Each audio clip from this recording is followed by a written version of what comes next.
The cowboy raised his rifle. Not at the woman, at the three men behind her. "Touch them," he said, voice low as gravel, "and I'll put you in the ground." The mother dropped to her knees.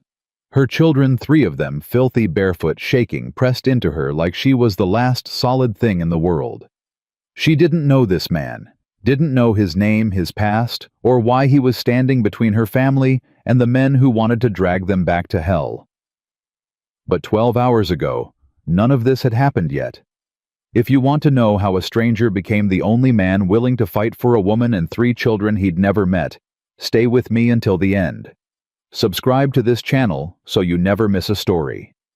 And drop a comment telling me what city you're watching from. I want to see how far this story travels. Ruth Calloway hadn't slept in 3 days. Her hands wouldn't stop shaking, not since she'd grabbed the kitchen knife and put it between herself and the man blocking her front door. Not since she'd looked her dead husband's killer in the eye and said, "You'll have to drag me out." He almost did, but she'd cut him, across the forearm, deep enough to make him bleed, deep enough to make him stumble back. And in that 1 second, that one breath of open air, she grabbed her children and ran. That was 3 days ago. Now she was walking through open prairie with nothing but the clothes on her back, a canteen with maybe 2 swallows left, and 3 children who were running out of reasons to believe their mama knew what she was doing. Jacob walked ahead, 12 years old, quiet, his father's hunting knife strapped to his belt with a piece of rope because the sheath had broken 2 days back. He hadn't spoken since yesterday morning. Not since he'd asked where they were going, and Ruth had no answer. Lily was 8. She walked beside Ruth, holding baby Henry's hand when he'd let her, and carrying him when he wouldn't walk. She hummed, soft, barely there, the same song Ruth used to sing at bedtime. Ruth realized Lily was doing it to keep herself from crying. And Henry, 4 years old, too young to understand why Papa wasn't coming back. Too young to understand why they were walking through dust and heat with no food and no water and no place to go. He'd stopped asking questions yesterday. That scared Ruth more than anything. "Mama." Jacob had stopped. He was pointing east. "Someone's coming." Ruth's blood went cold. She pulled the children behind her and reached for the knife in her boot. The same knife. Still had dried blood on it. "Get behind me, all of you." "Mama, I can—" "Jacob, behind me, now." The dust cloud grew. A rider, 1 horse, moving fast. Ruth's heart hammered so hard she could feel it in her teeth. If it was one of Briggs's men she'd fight. She'd lose, but she'd fight. She'd buy the children time to run. But the rider passed, didn't even look their way. Just a cowboy heading somewhere that wasn't here. Ruth let out a breath she didn't know she was holding. Her legs buckled. She caught herself on her knees and pressed her palms into the dirt. "Mama." Lily's voice was small. "Are you okay?" "I'm fine, baby." She wasn't fine. She was dehydrated, starving, and her feet had been bleeding since yesterday afternoon. The left boot had a hole straight through the sole. Every step felt like walking on broken glass. But she stood. Because that's what mothers do. "Come on. We keep moving." "Where?" Jacob asked. Not mean. Just tired. Just honest.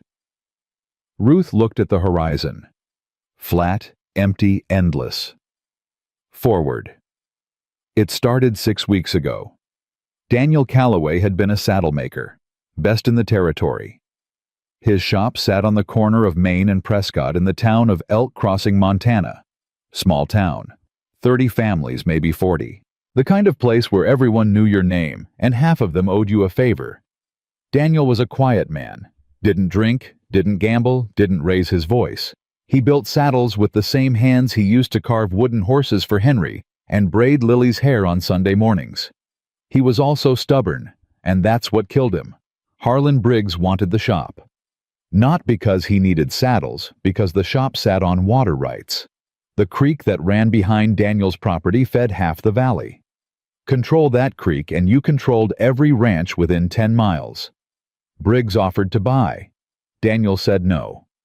Briggs offered more. Daniel said no again. Then Briggs stopped asking. They found Daniel on the road outside town.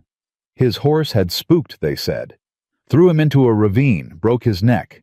The sheriff, a man named Polk, who owed Briggs his badge, ruled it an accident. Case closed. Sorry for your loss, Mrs. Calloway. Ruth knew it was a lie. She knew because Daniel Calloway had been riding horses since he was 6 years old. She knew because Daniel's saddle, the one he built himself, the one that fit his mare like a glove, had its girth strap cut clean through. She knew because the night before he died, Daniel sat her down at the kitchen table and said something she'd never forget. Ruth, if something happens to me, take the ledger. What ledger? He pulled it from beneath a floorboard, small leather bound filled with his careful handwriting. Every deal Briggs has made, every family he's cheated, every contract he's forged, I've been writing it all down for 2 years. Daniel, if something happens, he said again firm, you take the children, you take this book, and you get as far from Elk Crossing as your legs will carry you. She thought he was being dramatic. She told him to come to bed.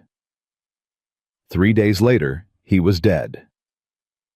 The first week after the funeral, the town was kind.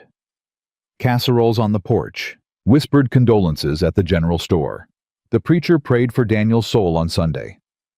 By week 2, the kindness dried up. By week 3, Briggs came. He knocked on her door at supper time, hat in hand, smiling that smile that never reached his eyes. Mrs. Calloway, my deepest sympathies. Thank you, Mr. Briggs. Now please leave. He didn't leave. I understand Daniel had some debts. The shop, the property taxes. Daniel had no debts. Briggs tilted his head.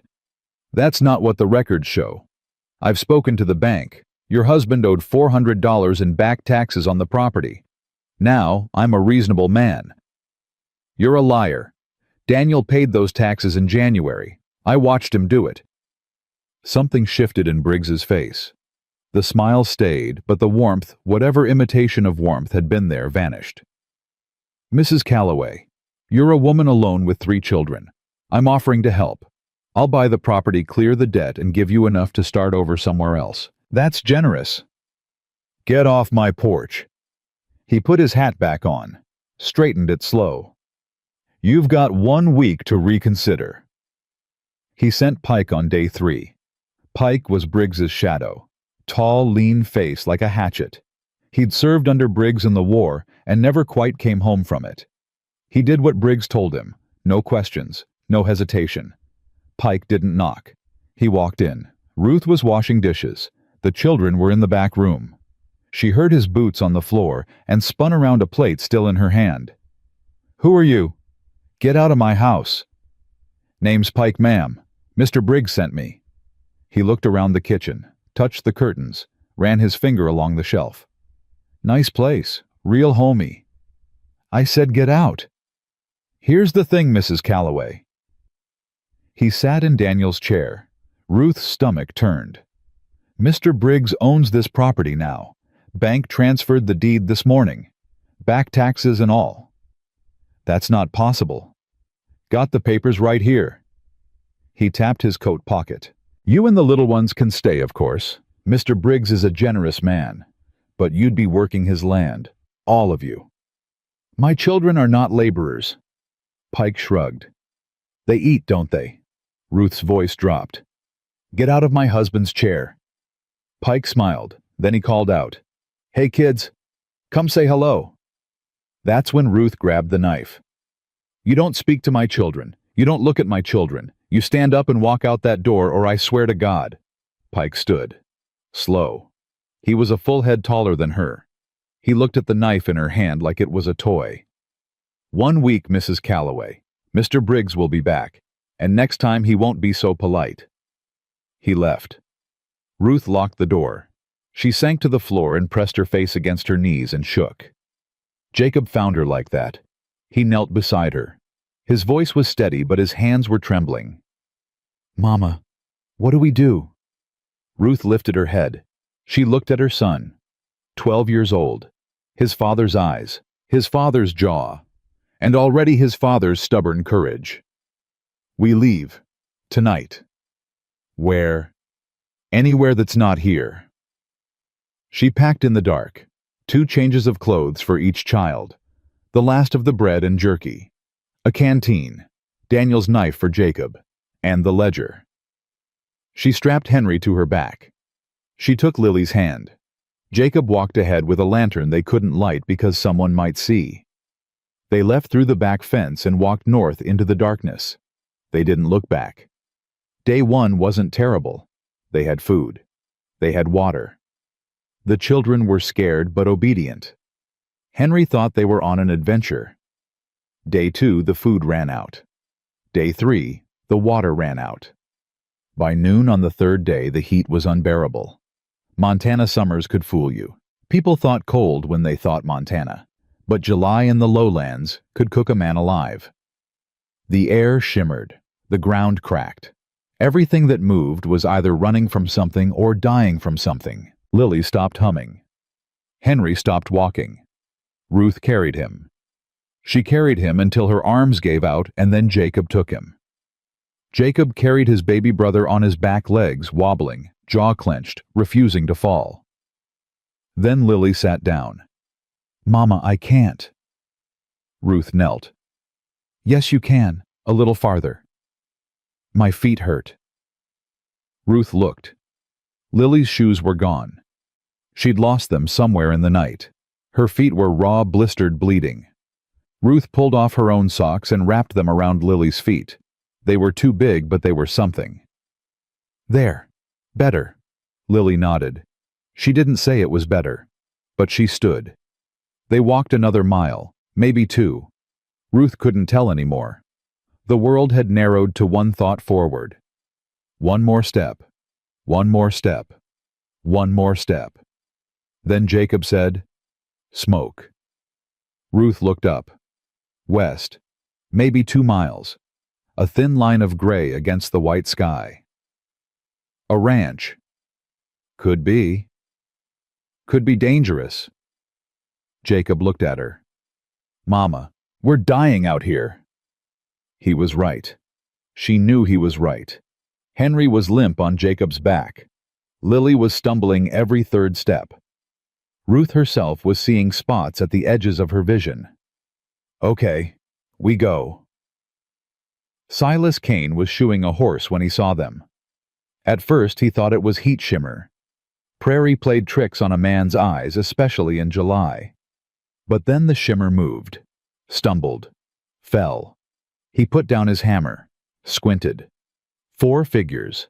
No, 3 walking, 1 being carried. He didn't think. He moved. By the time he reached them, the woman was on her knees. The boy beside her was barely standing, a small child slumped on his back. A girl was curled on the ground, eyes half closed. "Please," the woman whispered. Her lips were cracked. Her face was sunburned raw. "Just water, please." Silas didn't ask who they were, didn't ask where they came from. He took the baby from the boy's back. The boy almost collapsed when the weight lifted, and said one word. "Come." He walked slow. They could barely keep up even at that pace. The boy wouldn't let his mother fall. He kept his arm under hers, holding her up, and Silas could see the effort it cost him. At the house, he sat them on the porch, went inside, came back with a jug of water and tin cups. "Small sips, slow. Too much too fast will make you sick." The woman reached for the cup with both hands. She drank like someone who'd forgotten what water tasted like. Then she stopped herself and handed the cup to the girl first. Silas watched that. A woman half dead from thirst giving her water to her child first. He filed that away. He brought bread, dried venison, canned peaches he'd been saving. The children ate with their hands fast, desperate. The boy tried to eat slow, tried to show control, but his hands were shaking. The woman didn't eat. She just watched her children, tears cutting tracks through the dust on her face. When the children had eaten enough to take the edge off, Silas spoke. "You running from the law?" "No." "From a man." She hesitated. Then, "From a man and everyone who works for him." "He coming after you?" "I don't know. Probably." Silas looked at the children. The boy fierce-eyed, protective, his hand on a knife that was too big for him. The girl curled against her mother, bare feet wrapped in bloody socks. The baby asleep now, in the shade, one arm around a wooden horse that he clutched, even unconscious. "How many children you got?" The woman's voice cracked. "3. These are all of them." Silas stood. He looked east, the direction they'd come from. Then he looked at the woman, at the boy, at the sleeping baby with the wooden horse. Something shifted in his chest, something he'd kept locked down for 15 years. "Good," he said. "I'll take all of you." The woman stared. "What? You heard me? You stay here. Work the ranch if you want to earn your keep. Don't work it if you can't. Either way, nobody's touching these children." "Why, you don't know us." Silas was quiet for a moment. When he spoke, his voice was rough, like the words had been sitting in his throat for a long time. "Because I had a chance to protect someone once, and I didn't take it. I've been living with that every day since." He met her eyes. "I won't make that mistake again." The woman looked at her son. Jacob looked back. Something passed between them. Then Jacob nodded. Just barely. "Okay," Ruth said. "Okay." Silas showed them to the bunkhouse. It was small, dusty, but it had a real roof, real beds, and a door that locked from the inside. "Lock it tonight if it makes you feel safe," he said from the doorway. "I'll be in the main house. I don't come in here unless you ask me to." He turned to leave. "Wait," Ruth said. "What's your name?" "Silas. Silas Kane." "I'm Ruth. Ruth Calloway. That's Jacob Lilly, and the little one is Henry. We call him Baby." Silas looked at the sleeping boy in Ruth's arms. The wooden horse was still clutched tight. "Your husband make that horse?" Ruth's eyes filled. "Yes." Silas nodded. Something in his jaw tightened. "He was a good man," Ruth whispered. "They killed him for a piece of land." Silas didn't ask who they were, not yet. "Get some rest, Mrs. Calloway. Tomorrow's a new day." He walked back to the main house and sat on the porch. The sun was going down. The sky was turning that color it only turns in Montana, half gold, half purple, like the world couldn't decide whether to hold on or let go. He hadn't spoken that many words to another person in years. Inside the bunkhouse, Ruth locked the door. She laid Henry on the bed and tucked the blanket around him. Lily was already asleep, curled on her side, mouth open. Jacob sat on the edge of his bed, his father's knife across his knees. "Mama." "Yeah, baby." "You think we can trust him?" Ruth thought about the way Silas had taken Henry from Jacob's back. Gentle, careful, like he'd done it before, like he knew how to hold a child who was too tired to hold himself. "I don't know," she said honestly. "But he gave us water before he asked us questions. Your daddy always said that tells you everything about a man." Jacob was quiet for a long time. Then he lay down and turned to face the wall. "I'm not going to let anything happen to you," he said. "Or Lily, or Baby. I promised Papa." Ruth's heart broke and healed in the same moment. "I know you did, sweetheart. But you don't have to carry that alone. Who else is going to carry it?" Ruth had no answer. She lay down beside Henry, pressed her face against his hair. He still smelled like home. Somehow, even after 3 days in the dirt, and closed her eyes. For the first time in 3 days, she slept. Outside, Silas sat on the porch until the stars came out. He hadn't asked about the bruise on the boy's arm, hadn't asked about the knife the woman carried or the blood on it, hadn't asked why a mother and 3 children were walking through open prairie in July with no horse, no wagon, no supplies. He didn't need to ask. He knew what desperation looked like. He'd worn it on his own face for a decade. He checked his rifle, loaded. He set it against the porch rail where he could reach it fast. Then he spoke to no one, or maybe to everyone. "Not this time. Not on my land." The night was quiet. The kind of quiet that only exists in places where no one expects trouble. But trouble was already on its way. In Elk Crossing, Pike stood before Harlan Briggs's desk. "She's gone. Took the kids and ran, 3 days ago." Briggs didn't look up from his papers. "Direction?" "North, toward the open range. She's got Daniel's ledger." Pike went still. "You sure?" "It wasn't in the house. Wasn't in the shop. She took it." Now Briggs looked up. His eyes were flat, patient, the eyes of a man who had never lost anything he decided to keep. "Find her. Find the ledger. I don't care what it takes." "And the children?" Briggs stood.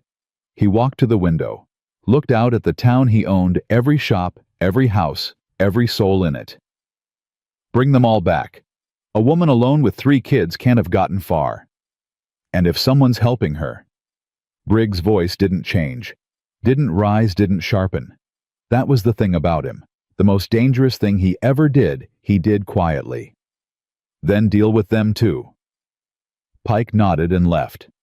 Briggs sat back down. He opened his ledger, not Daniel's, and went back to his numbers. Columns of figures, properties acquired, families displaced, water rights transferred, everything in order, everything accounted for, except one woman, one ledger, and 3 children who should have been easy to control. He'd fix that. He always did. Back at the ranch, the wind picked up, a summer storm building somewhere over the mountains, pushing warm air across the flatlands. The horses shifted in the corral. An owl called from the barn. Silas didn't sleep. He sat on the porch with his rifle and watched the dark, and for the first time in 15 years, he had something to watch it for. Ruth woke to the smell of bacon. For a moment, just a half second, she thought she was home. Thought Daniel was in the kitchen humming off key, the way he always did, burning the edges, the way he always did. She reached across the bed for him. Her hand found Henry's small back, rising and falling, warm, and everything came flooding back. She sat up. Lily was still asleep, curled tight, her feet wrapped in Ruth's socks, dark spots of blood soaked through. Jacob's bed was empty. His knife was gone. Ruth's chest seized. She was on her feet before she could think, pulling open the bunkhouse door, scanning the yard. Jacob was sitting on the porch of the main house, across from Silas, a plate of eggs and bacon between them, neither one speaking. Ruth let out a breath, then another. Her hands were shaking again. Silas looked up. "Morning, Mrs. Calloway. Coffee's on." She walked over slow. Jacob didn't look at her. He was eating with one hand, the other resting on his knife. "You should have woken me," Ruth said to Jacob. "You needed sleep." "That's not your call to make. You hadn't slept in 3 days, Mama." Ruth opened her mouth, closed it. He was right, and she hated that he was right, because 12-year-olds shouldn't have to be right about things like that. Silas poured her coffee without asking. Black. She took it. Their fingers didn't touch, but she noticed he was careful about that. Deliberate. Giving her space she hadn't asked for but desperately needed. "Lily's feet," Ruth said. "They're bad. I've got salve in the barn. Bag balm. Works on horses, works on people." He paused. "If you'll allow it." "I'll do it myself. Just show me where." He nodded. No argument, no insistence, just acceptance. Jacob watched the whole exchange with eyes that missed nothing. Ruth brought food to the bunkhouse. Lily woke to the smell and ate like she'd been starving for a week, which wasn't far from the truth. Henry woke crying, confused, reaching for something that wasn't there. "Papa." Ruth pulled him close. "It's okay, baby. Mama's here. I want Papa." "I know, sweetheart. I know." Lily stopped eating. She looked at her mother with those careful eyes, too careful for 8 years old, and started humming. That same song, low and sweet. Henry's crying slowed, then stopped. He put his thumb in his mouth and leaned into Ruth's chest, the wooden horse pressed between them. Jacob stood in the doorway, watching all of it, His jaw was tight. "I'm going to help him with the horses," he said. Ruth looked up. "Jacob. He's got work to do. I'm not going to sit around eating his food for free." He was out the door before she could answer. Silas was in the corral when Jacob found him. He had a mare on a lead rope brushing her down. Didn't look up when the boy approached. "I want to help," Jacob said. "Okay. Not because I like you. Because we owe you." Silas stopped brushing. He looked at the boy. 12 years old, standing like he was 40, jaw set, shoulders squared, hand on a knife he probably didn't know how to use properly. "You don't owe me anything." "My mama says different." "Your mama's got her own mind. But I'm telling you straight, nobody owes me. You want to work. You want to sit on that porch all day, sit. Makes no difference to me." "It makes a difference to me." Silas studied him for a long moment. Then he handed the boy the brush. "Start at the shoulder. Work toward the hindquarters. She'll tell you if you're doing it wrong." Jacob took the brush. His grip was wrong, too tight, too high. But Silas didn't correct him. He let the boy figure it out. The mare shifted, flicked her tail, and Jacob adjusted, loosened his hand, found the rhythm. "What's her name?" Jacob asked. "Bonnie." "My pa had a mare named June." "Good name for a horse." "She died. After Pa did. Nobody fed her. We couldn't—" Jacob's voice caught. He kept brushing, harder now. "We couldn't take care of anything after he was gone." Silas said nothing. He picked up a hoof pick and started working on Bonnie's front foot. The silence between them wasn't comfortable, but it was honest. "Did you mean what you said?" Jacob asked. "Last night. About protecting someone and not doing it. I meant it." "Who?" Silas set the hoof down. He straightened up slow. "My brother." "What happened to him?" "He died. Because I made a choice, and it was the wrong one." Jacob stopped brushing. "You killed your brother."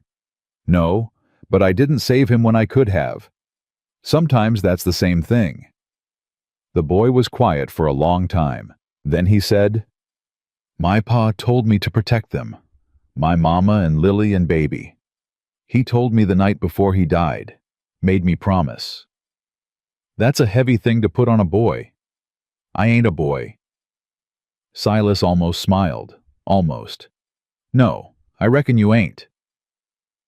They worked in silence after that. But something had shifted. Not trust, not yet. Something smaller. A crack in the wall between them barely wide enough to see through. Inside the bunkhouse, Ruth was cleaning Lily's feet. The girl sat still, biting her lip, not making a sound. "You can cry, baby. It's okay." "I don't want to cry." "Why not?" "Because Jacob doesn't cry, and you don't cry." Ruth's hands stilled on her daughter's foot. "Lily, look at me." Lily looked. "I cry every night. After you're all asleep. I cry so hard my chest hurts. And you know what? It doesn't make me weak. It keeps me going." Lily's lip trembled. One tear, then another. Then she folded into her mother's arms and sobbed. Deep, ragged, ugly sobs that shook her whole body. Ruth held her and rocked her and said nothing, because sometimes there's nothing to say. Sometimes you just hold on. When Lily pulled back, her face was blotchy and swollen, but her eyes were clearer. "Mama." "Yeah." "Is this where we live now?" Ruth looked around the bunkhouse. Dust floating in the light. Old blankets. A rusted stove. It was nothing. It was everything. For now, baby. For now. The days that followed had a rhythm to them. Not easy, not comfortable, but steady. And after 3 weeks of running and hiding and starving steady, felt like a miracle. Ruth took over the kitchen in the main house. Silas hadn't argued, mostly because his idea of cooking was boiled beans and burnt coffee, and he knew it. She found flour, salt, lard, and a neglected garden out back, with tomatoes going wild, and herbs Ruth didn't think a man like Silas would plant. "My brother planted those." Silas said when she asked. Years ago. I never had the heart to pull them up. It was the second time he'd mentioned his brother. Ruth filed it away. Didn't push. Jacob worked the ranch every day. By the end of the first week, he could saddle a horse alone. By the end of the second, he could ride one. Silas taught him the way a man teaches someone he respects, direct, no hand-holding, and honest when the boy made mistakes. Your seat's wrong. You're gripping with your knees. Relax your legs, or she'll fight you all day. I am relaxed. No, you ain't. You're holding on like the world's gonna throw you off. Trust the horse. I don't trust the horse. Then trust yourself. Jacob adjusted. Bonnie settled beneath him. For 3 strides, it was perfect, fluid, natural, like the boy had been born on horseback. Then he tensed up again, and Bonnie skittered sideways. Silas shook his head. Better. Again. Lily was a different kind of problem. She wasn't angry like Jacob wasn't shut down. She was too open, too trusting. She followed Silas around like a shadow and asked questions no one had asked him in 15 years. Mr. Silas, how come you live alone? Just do. Don't you get lonely? Horses don't talk much, but they're good company. Horses can't hug you. Silas had no answer for that. Lily waited like she expected one. When it didn't come, she shrugged and said, I'll hug you if you want. I'm a good hugger. Mama says so. He looked away. Go help your mother, Lily. She went. But the next morning she sat beside him on the porch again, and the morning after that. On the 5th day, she brought him a drawing. She'd done it in the dirt with a stick, and then copied it onto a piece of brown paper she found in the barn. What is it? Silas asked. It's you. And Bonnie. And that's Jacob trying not to fall off. It was terrible. Stick figures with too many arms. But Silas looked at it for a long time. That's real good, Lily. You can keep it. He folded it careful and put it in his shirt pocket. Lily beamed, and something in Silas's chest that had been locked tight for 15 years cracked open another inch. But it was Henry who broke him. The boy barely spoke. He carried that wooden horse everywhere, to breakfast, to the corral, to bed. He watched Silas from behind Ruth's legs, thumb in his mouth, big eyes tracking every movement. On the 8th night, Ruth was putting the children to bed. Henry was restless, turning and whimpering. Ruth reached for him, but he squirmed away. What's wrong, baby? Want Papa. I know. Not you. Want Papa. Ruth's face crumbled. She turned away so he wouldn't see. Lily started humming. Jacob pulled the blanket up and turned to the wall. Ruth pressed her hand to her mouth and breathed through it. The next morning, Henry wandered out of the bunkhouse alone. Ruth was in the kitchen. Jacob was in the corral. Nobody saw him go. He walked to the barn where Silas was mending a bridle. The big man didn't notice the small boy standing in the doorway until Henry spoke. Are you somebody's papa? Silas looked down. Henry was clutching the wooden horse, staring up at him with those enormous eyes. No, Silas said. How come? Just never was. Henry considered this. Then he walked over right up to Silas, close enough to touch, and held up the wooden horse. My papa made this. Silas took it careful, turned it over in his hands. The carving was good, detailed, made by someone who cared about getting it right. Your papa was talented. He's in heaven. I know. Mama says he watches us, but I can't see him. Silas handed the horse back. His throat was tight. That don't mean he ain't there. Henry took the horse. He stood there for another moment. Then he reached up with his free hand and grabbed Silas's finger. Just held it. Didn't say anything. Just held on. Silas didn't move. Didn't breathe. This small, warm hand wrapped around his finger, and something inside him shattered so completely, he knew it would never go back together the same way. Henry held on for 10 seconds, maybe 15. Then he let go, tucked the horse under his arm, and walked out of the barn. Silas sat down on a hay bale. He put his face in his hands, and for the first time in 15 years, Silas Kane cried. Not for long, not loud, but enough. Ruth found him a few minutes later. She'd been looking for Henry and tracked his small footprints to the barn. She stopped in the doorway. Silas had his back to her, but she could see the tension in his shoulders, the way his hands gripped his knees. She didn't say anything. She just stood there for a moment, then quietly walked away. Some things don't need words. 2 weeks in. The ranch was coming alive. Ruth's cooking had put weight back on everyone, including Silas, who she suspected had been surviving on jerky and stubbornness for the better part of a decade. The garden was producing. Jacob had started repairing the barn fence on his own without being asked. Lily had covered one wall of the bunkhouse with dirt drawings and was lobbying hard for real paint. And Henry. Henry had started following Silas. Not constantly, not obviously. But if Silas was shoeing a horse, Henry was sitting on the fence watching. If Silas was at the forge, he had a small one behind the barn left over from his blacksmith days.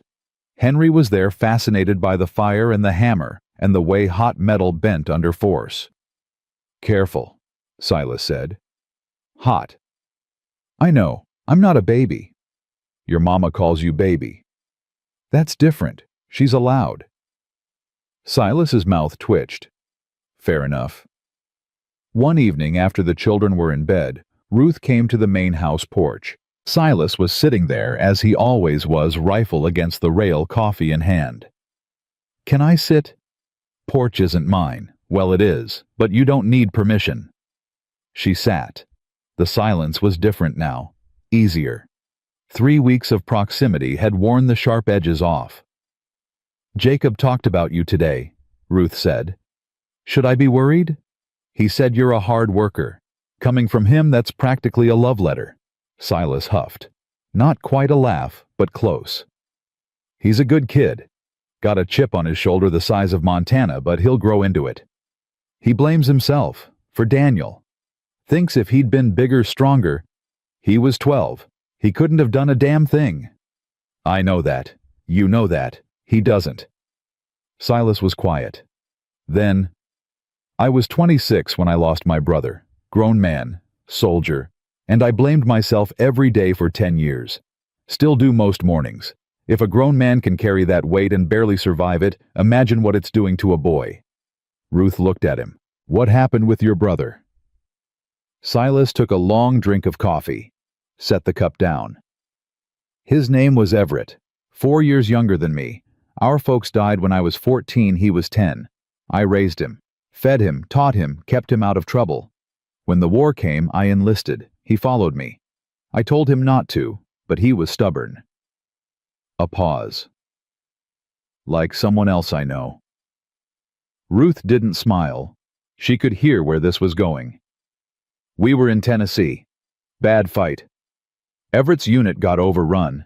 They took prisoners. I knew where the camp was. I could have gone. Could have gotten him out. But my commanding officer ordered me to hold position. We were guarding a supply line. 30 men depending on me.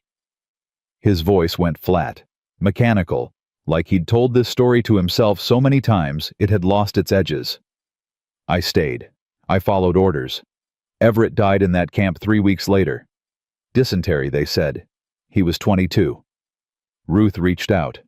Her hand found his forearm. He flinched, but he didn't pull away. You did what you had to. No, I did what I was told. There's a difference. Silas? I'm not telling you this for sympathy, Mrs. Calloway. I'm telling you because I want you to understand something. He looked at her. I will not choose duty over people again. Not ever. Whatever's coming for you and those children, I'm not walking away. I need you to know that. Ruth's eyes filled. She blinked hard. You keep calling me Mrs. Calloway. That's your name. My name is Ruth. He held her gaze. Ruth. It was the first time he'd said it. And something about the way he said it, careful, like he was handling something fragile, made her chest ache. "Thank you, Silas, for everything. Don't thank me yet." She didn't ask what he meant. Part of her didn't want to know. The next morning, Jacob came running from the east pasture. Riders, 3 of them, coming from the south road. Silas was on his feet before Jacob finished the sentence. "How far?" "Mile, maybe less." "Get your mother, get your sister and brother, bunkhouse, lock the door." "I'm not hiding." "Jacob." Silas's voice cut like a blade. "This is not a discussion. You protect your family. That's your job. Let me do mine." Something in the way he said it, your job, not a boy's job, but a man's job, made Jacob stop arguing. He ran. Silas went into the house, came out with his rifle and a revolver tucked in his belt. He walked to the front gate and waited. They came in a line. 3 riders. Dust-covered, armed. The one in front was Pike. Ruth had described him well, tall, lean face like a hatchet. Behind him, 2 men Ruth hadn't mentioned. Hired guns. Cheap ones by the look of them. Pike pulled up 10 yards from the gate. His horse stamped. He looked at the ranch, the house, the barn, the bunkhouse. "Afternoon. State your business." "Looking for a woman. 3 kids. Come from Elk Crossing. You seen 'em?" "Nope." Pike smiled, thin, practiced. "That's funny, because we tracked 'em right to your property line. Footprints don't lie, mister." "Kane, and I said I haven't seen them." "Mind if we look around?" "I do mind." Pike leaned forward in his saddle. "Mr. Kane, I'm going to be straight with you. That woman has property belonging to Mr. Harlan Briggs. She's also got debts, legal debts. We're here to collect." "Nobody's collecting anything from my land." "So they are here." Silas said nothing. His finger rested along the trigger guard. Not on the trigger. Not yet. Pike studied him, measuring, calculating. "You know what Mr. Briggs does to people who get in his way. I know what I do to people who threaten children on my property." One of the hired guns shifted in his saddle. Nervous. Pike noticed and his jaw tightened. "3 of us. 1 of you. Math's not in your favor, cowboy." Silas raised the rifle, slow, deliberate, aimed at Pike's chest. "I only need 1 bullet for you. The other 2 will figure out the rest." Nobody moved. The hired guns looked at each other. Pike's hand hovered near his holster, then a voice from the bunkhouse, small, clear, carrying across the yard like a bell. "Mama, why is that man yelling at Mr. Silas?" Lily, standing at the window. Ruth pulled her back, but it was too late. Pike saw them. His smile widened. "There they are. Mrs. Calloway, Mr. Briggs sends his regards. Says he'd like his property back." Ruth appeared in the bunkhouse doorway. She had Daniel's knife in her hand. "I don't have his property. He has mine." "Now, ma'am, that's not what the papers say." "The papers are forged. Your boss is a thief and a murderer, and you know it." Pike's smile didn't waver. "That's a serious accusation, ma'am. You got proof." Ruth's hand went to her dress pocket. The ledger was there. She always kept it there. But she said nothing, held Pike's stare. "That's what I thought," Pike said. He turned back to Silas. "Last chance, Kane. Hand them over. We ride away. Nobody gets hurt." Silas fired into the dirt. The shot cracked the air like thunder. Pike's horse reared. The hired gun's horses scattered sideways. "Next one's not a warning." Pike got his horse under control. His face had changed. The smile was gone. What was left underneath was cold. Flat. "You just made a mistake, Kane. A real bad one." "I've made worse. Now get off my land." Pike held his stare for 3 long seconds. Then he yanked his horse around. "Let's go." They rode south. Didn't look back. But Silas didn't lower the rifle until the dust cloud was a smudge on the horizon. Ruth came out of the bunkhouse. The children were behind her. Henry was crying. Lily was shaking. Jacob had his knife out, white-knuckled. "They'll come back," Ruth said. Not a question. "Yes." "With more men."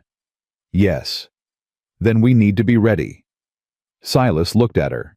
This woman who'd been half dead 3 weeks ago, standing in his yard, knife in hand, jaw-set, eyes burning. "You've got fire, Ruth Calloway." "I've got children. That's better than fire." She turned to Jacob. "Put that knife away and go check on the horses. Lily, take baby inside. I need to talk to Mr. Kane." The children moved. When they were alone, Ruth reached into her pocket and pulled out the ledger. "This is what Briggs wants. More than me.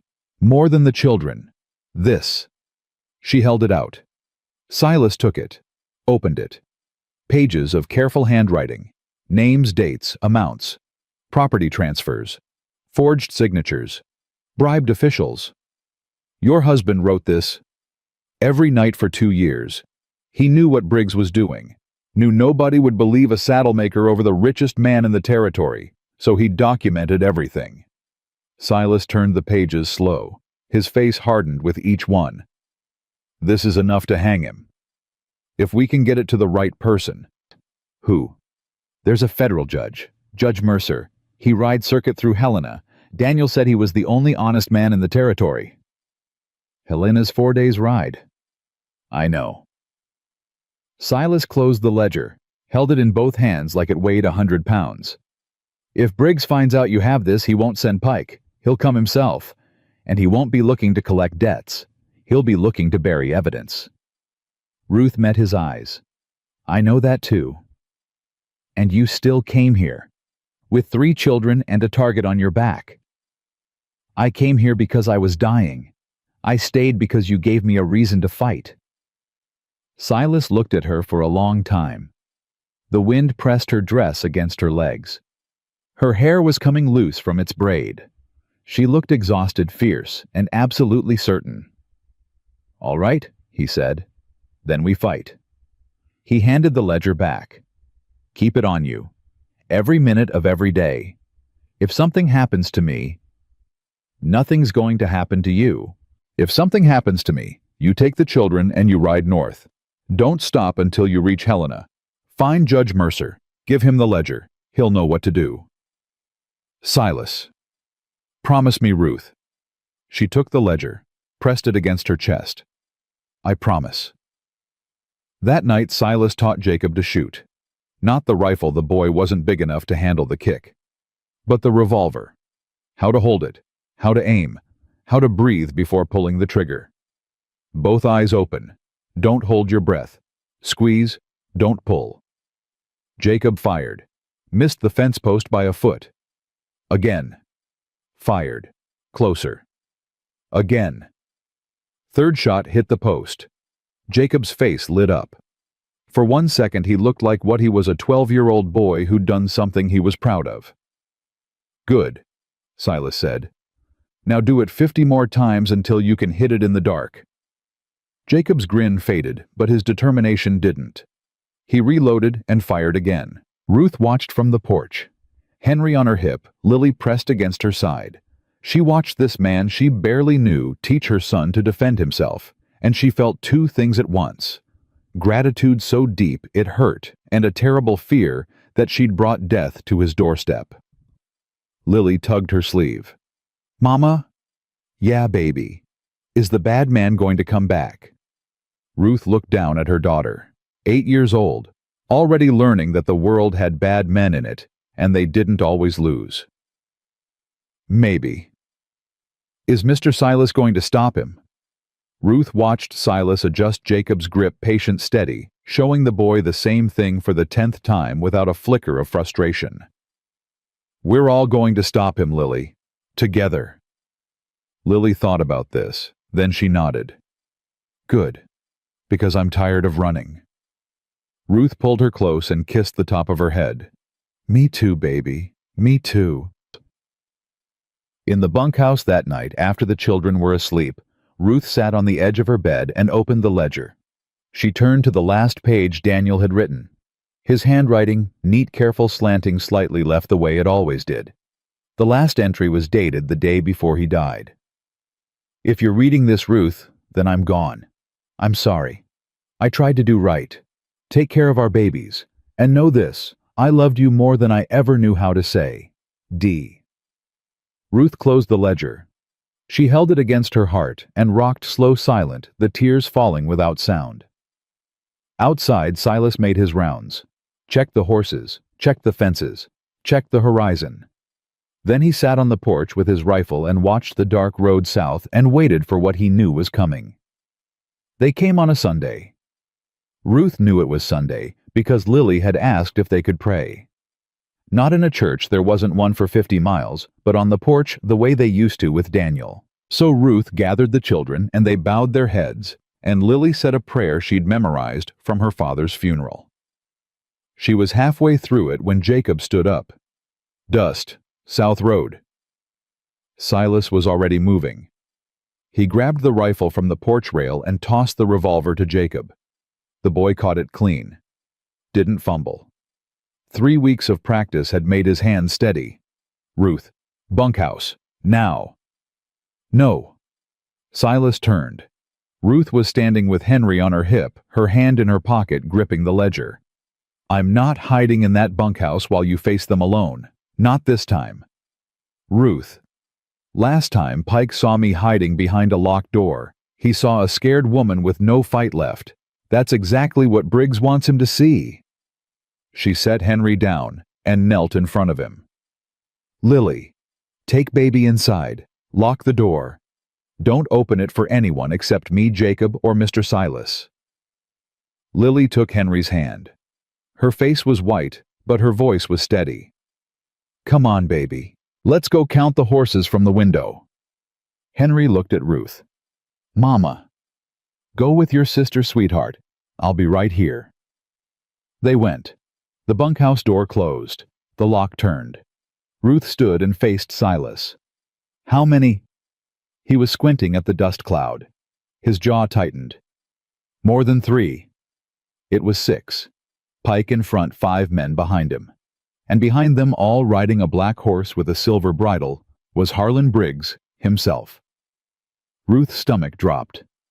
She'd seen Briggs plenty of times in Elk Crossing, at the general store, at town meetings, at Daniel's funeral, where he'd shaken her hand and told her what a fine man her husband had been. But she'd never seen him like this, riding toward her with the calm certainty of a man who'd come to collect what he believed was his. They stopped at the gate. 6 guns, 1 rifle, 1 revolver in a 12-year-old's hands.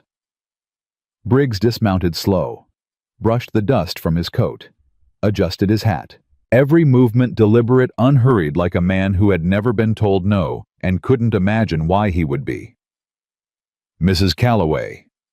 His voice carried across the yard. Warm, almost kind. That was the worst part. You've led us on quite a chase. Ruth's hand tightened on the knife in her boot. Mr. Briggs. Long way from Elk Crossing. It is, but some things are worth the ride. He looked at Silas. Mr. Kane, I understand you've been housing my tenants. They ain't your tenants. The law says different. Your law, not mine. Briggs smiled, the kind of smile that didn't move past his mouth. I didn't come here to argue, Mr. Kane. I came to resolve this peacefully. Mrs. Calloway has something that belongs to me, and I have a legal claim to her labor. We can settle this like civilized people, or... He gestured at the men behind him. We can settle it the other way. Ruth stepped forward. Silas put his arm out to stop her. She pushed past it. You want to talk about what belongs to who, Mr. Briggs? Let's talk. Let's talk about my husband's shop that you stole. Let's talk about the water rights you took from 6 families in the valley. Let's talk about Daniel. Briggs' expression didn't change. Your husband had an unfortunate accident. His saddle girth was cut. That's speculation. That's murder. The word hung in the air. Pike's hand moved to his holster. The hired guns shifted. Briggs held up a hand. Everyone stilled. Mrs. Calloway? I understand your grief. Truly I do. But making wild accusations won't bring your husband back. What will help is coming home, settling your debts, and giving your children a stable life. I'm offering that. You're offering slavery. I'm offering employment.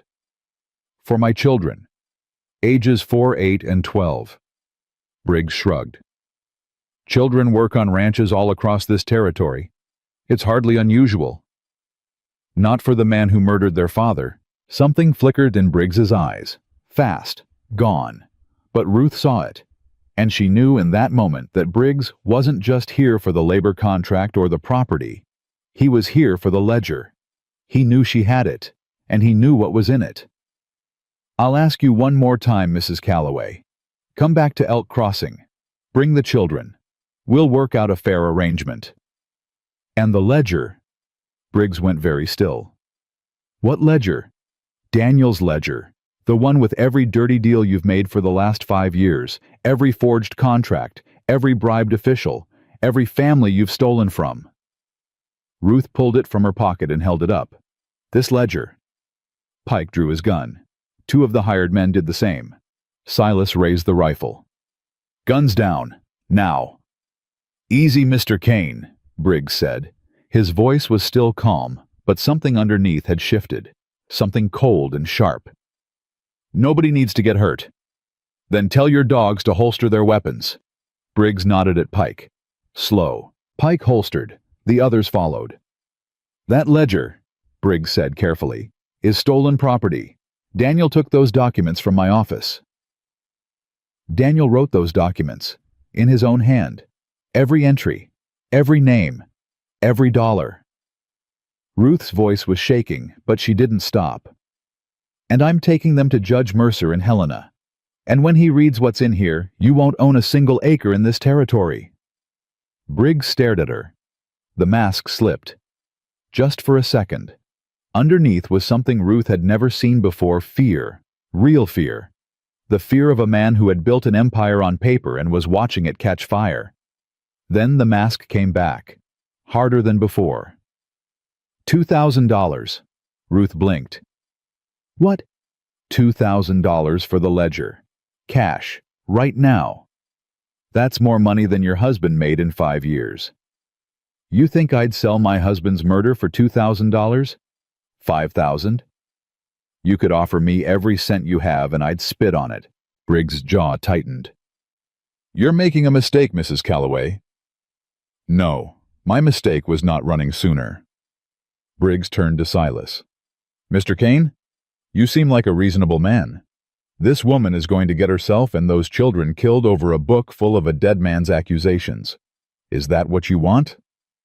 Silas's voice was flat. What I want is for you to get off my land. This doesn't concern you. The moment you threatened children on my property, it concerned me. I haven't threatened anyone. You brought 6 armed men to a ranch where 3 kids are hiding in a bunkhouse. That's a threat. Briggs studied him. Cold, calculating. You're a soldier, I can tell, which means you can count. 6 guns against 1 rifle. Even if you get me, Pike gets you. Then your woman and those children have nobody. Silas didn't flinch. You're assuming Pike's faster than me. Pike's hand twitched toward his holster. Silas tracked the movement without turning his head. Try it, Silas said quietly. Please. Nobody moved. The hired guns looked at Briggs, waiting for the order. Briggs looked at Ruth. Ruth held the ledger against her chest like a shield. Then Briggs did something none of them expected. He laughed. You know what, keep the ledger. Take it to Helena. Ride 4 days through open country with 3 children and a book. See how far you get. He turned to Pike. We're leaving. Pike stared at him. Sir, I said we're leaving. Mount up. Briggs climbed onto his horse, looked down at Ruth one last time. I own the road to Helena, Mrs. Calloway. Every mile of it. Every town, every way station, every sheriff between here and there. He tipped his hat. Safe travels. They rode off. 6 men. No shots fired. But Ruth's blood was ice. Because she understood exactly what Briggs had just told her. He wasn't going to fight them here. He was going to let them run, and then he was going to hunt them down in the open, where there were no walls, no fences, no witnesses. "He's going to ambush us," Ruth said. Silas lowered the rifle. "I know. We can't ride to Helena. Not by the main road." Jacob came off the porch. He'd been standing there the whole time, revolver aimed at Pike's back. His hands were shaking now, but they hadn't been shaking during. That told Silas something important about the boy. "There's another way," Jacob said. Ruth and Silas both looked at him. "Papa used to ride to Fort Ellis through the mountain pass. Said it cut 2 days off the trip.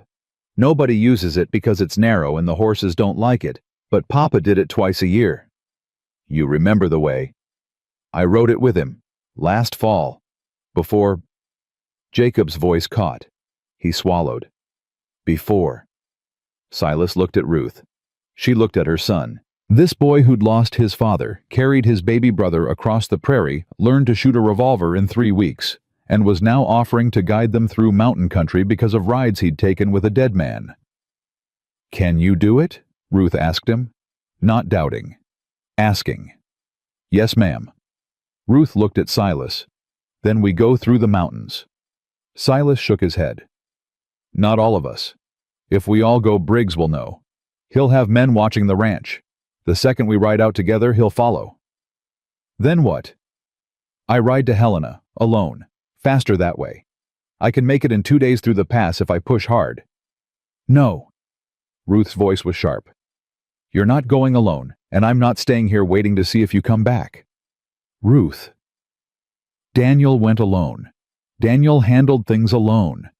Daniel didn't let me help because he wanted to protect me, and now he's dead."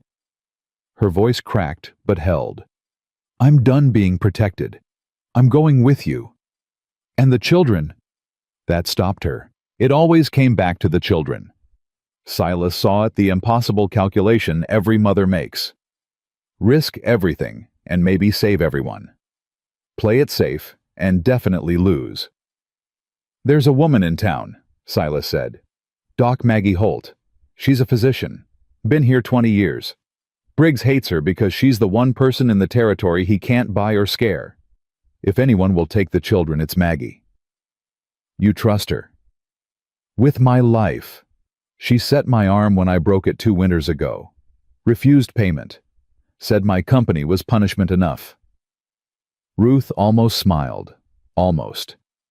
"And the children will be safe. Maggie's got a shotgun and a temper. Nobody messes with Maggie." Ruth knelt on the ground. She pressed her palms against her thighs and breathed. In. Out. The weight of what she was about to do settled on her shoulders like a yoke. "Jacob stays with the children." "Mama, no." "Jacob." She stood and faced him. "You made your father a promise. You said you'd protect Lily and Henry. I'm asking you to keep that promise." "But this is what protecting them looks like. Not riding into danger, staying, being there, being steady." Jacob's eyes were red. His jaw worked. He wanted to argue. She could see it in every muscle, but he looked at the bunkhouse door where his sister and brother were hiding, and something in him settled. "You come back," he said, not asking, telling. "I will." "You promise." "I promise." He nodded once. Then he turned and walked into the bunkhouse. Ruth heard Lily say, "Jacob, what happened?" And then the door closed. Ruth looked at Silas. "When do we leave?" "Tonight, after dark. I'll ride into town, now talk to Maggie. We'll move the children at dusk." He was saddling Bonnie when Ruth came into the barn. She stood there watching him work, and then she said something that surprised them both. "I want you to know if we don't make it back, Jacob knows where the ledger is. I'll leave a copy of the key entries with Maggie. Even if Briggs stops us, the truth survives." Silas cinched the saddle. His hands paused on the leather. "We're going to make it back, Ruth. But if we don't?" He turned to face her. This woman. 3 weeks ago she'd been dying in his yard. Now she was planning for her own death with the calm precision of a general. "If we don't," he said quietly, "then Jacob takes the children to Helena himself. Maggie will help, and Briggs burns." "Good." She turned to leave. Stopped. "Silas." "Yeah." "Thank you. For not telling me to stay behind. Wouldn't have worked anyway." "No, it wouldn't have." She walked out. Silas finished saddling the horse and leaned his forehead against Bonnie's neck. "What have I gotten myself into?" "Girl." Bonnie didn't answer, but she nuzzled his shoulder, and somehow that was enough. Doc Maggie Holt was 60 years old, 5'2", and scared of absolutely nothing. She'd delivered half the babies in the territory, amputated a man's leg on a kitchen table during a blizzard, and once chased a grizzly off her porch with a broom. When Silas rode up and told her what he needed, she didn't hesitate. "Bring them tonight. I've got room." "Could be dangerous, Maggie." "Briggs. Harlan Briggs can kiss my medical bag. That man's been poisoning this territory for years, and everybody's too scared to spit in his direction. Bring the children. I'll keep them safe. If Pike comes, I've got a 12 gauge and 30 years of righteous anger. Pike won't set foot on my porch." Silas almost smiled. "I owe you, Maggie." "You owe me nothing. Just bring that woman's husband's evidence to someone who'll use it. This territory's been under Briggs' boot long enough." She paused, looked at Silas with those sharp, knowing eyes. "You care about her." "I care about doing what's right." "That's not what I asked." Silas said nothing. Maggie shook her head. "Lord help us all. A woman with 3 children and a target on her back, and you go and fall in love with her. You never did anything the easy way." "I'm not—" "Go. Bring the children before dark. And Silas." She grabbed his arm. Her grip was iron. "You bring that woman back alive. Those children need their mother." "Yes, ma'am." He rode back to the ranch at a gallop. Dusk came fast. Ruth had the children packed, 1 bag each. Henry's wooden horse. Lily's drawings folded careful and tucked into her dress. Jacob's knife. The ride to Maggie's took an hour. Ruth held Henry in front of her. Lily rode behind Jacob on the second horse. Nobody spoke. The children sensed it, that tight electric silence that means the adults are afraid, but won't say so. Maggie met them at the door. She took one look at the children and opened her arms. Come in. I've got soup on the stove and cornbread in the oven. Who's hungry?" Lily's hand shot up. "Me." "Good. I made extra. And you?" She looked at Jacob. "You look like you could eat a horse." "I could eat too. That's the spirit, inside all of you." Ruth knelt in front of her children. This was the moment. She'd rehearsed it in her head 100 times during the ride, and it still wasn't enough. "I have to go somewhere tonight, with Mr. Silas. It's important." "Where?" Lily asked. "To see a man who can help us, a judge." "Why can't we come?" "Because I need you to be safe, and Mrs. Maggie is going to keep you safe while I'm gone." Henry reached for her. "No go, Mama." Ruth's heart split clean in half. She pulled him close, breathed him in. He still smelled like no. He didn't smell like home anymore. He smelled like dust and horses and the salve she'd put on his sunburned nose. He smelled like the ranch, like their new life. "I'll be back, baby. I promise." "You always say promise." "And I always come back." Henry clung. Ruth peeled his fingers away one by one. Each one cost her something she'd never get back. Jacob took Henry from her, held him. Henry buried his face in his brother's neck. "Mama." Jacob's voice was steady. His eyes were not. 2 days. 2 days. Maybe 3. "If you're not back in 4, I'm coming after you." Jacob. 4 days, Mama. Then I come." Ruth looked at Maggie. The old woman nodded. "I'll keep them. Go." Ruth kissed Lily's forehead, kissed Henry's hair, put her hand on Jacob's cheek. "Your papa would be so proud of you." Jacob's jaw trembled. He clamped it shut. nodded once. Ruth walked out. She didn't look back. She couldn't, because if she saw Henry's face one more time, she'd never leave. Silas was waiting with 2 horses. He'd packed water food ammunition, 2 bedrolls, a map he'd drawn from memory. Ready? Ruth swung into the saddle. Her hands were shaking, but her voice was iron. Let's go. They rode north. The mountain pass was dark narrow, and the horses didn't like it. Bonnie kept tossing her head, spooked by shadows. Ruth's horse, a sturdy bay mare Silas called Nell, picked her way careful over loose rock. They rode for 3 hours without speaking. The only sounds were hooves on stone and the wind funneling through the canyon. Then Silas stopped. What? Ruth pulled up beside him. Listen. She listened. Nothing. Wind, rock, night. I don't hear. Exactly. No crickets, no owls. Something spooked them. He reached for the rifle. Slow. Ruth's hand went to the knife in her boot. A voice from above. That's far enough. Ruth looked up. A figure on the ridge, silhouetted against the stars. Then another, and another. 3 men, blocking the pass. Briggs' men, Ruth whispered. Don't know. The first figure moved forward, into the moonlight, and Ruth's blood went cold. It was Sheriff Polk, from Elk Crossing. The man who'd ruled Daniel's death an accident. The man who'd looked her in the eye at the funeral and said sorry for your loss. Evening, Mrs. Calloway, his voice echoed off the canyon walls. Headin' somewhere? Ruth said nothing. Her hand tightened on the knife. Mr. Briggs thought you might try the mountain pass. Smart move. Your husband showed you this route, I reckon. Silas's rifle was up.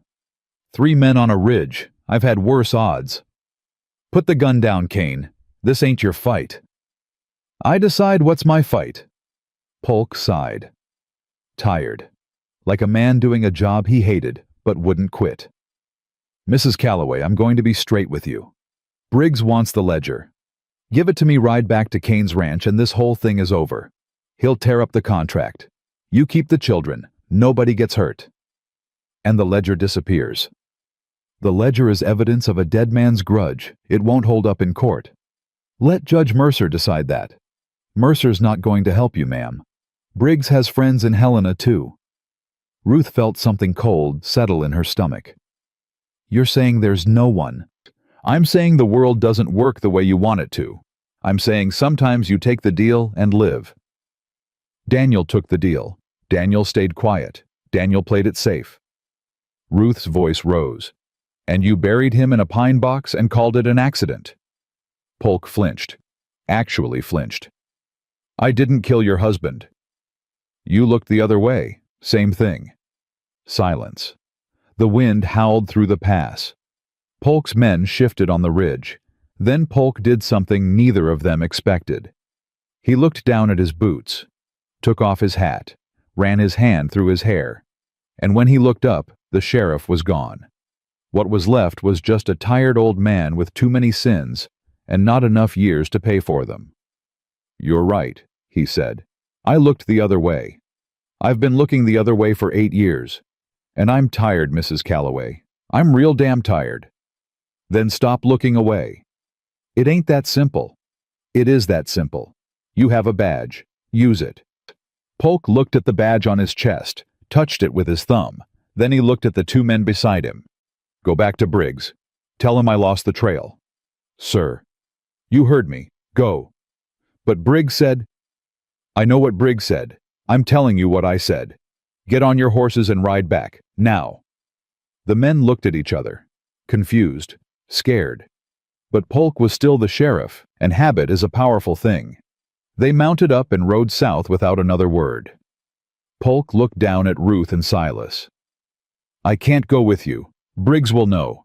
But I can give you 12 hours. Head through the pass tonight. By morning you'll be past the ridge and into open country. From there, Helena's a day and a half. Why? Silas asked. Why now? Polk put his hat back on. Because that woman just said what my wife's been telling me for 8 years, and I'm too old and too tired to keep pretending she's wrong.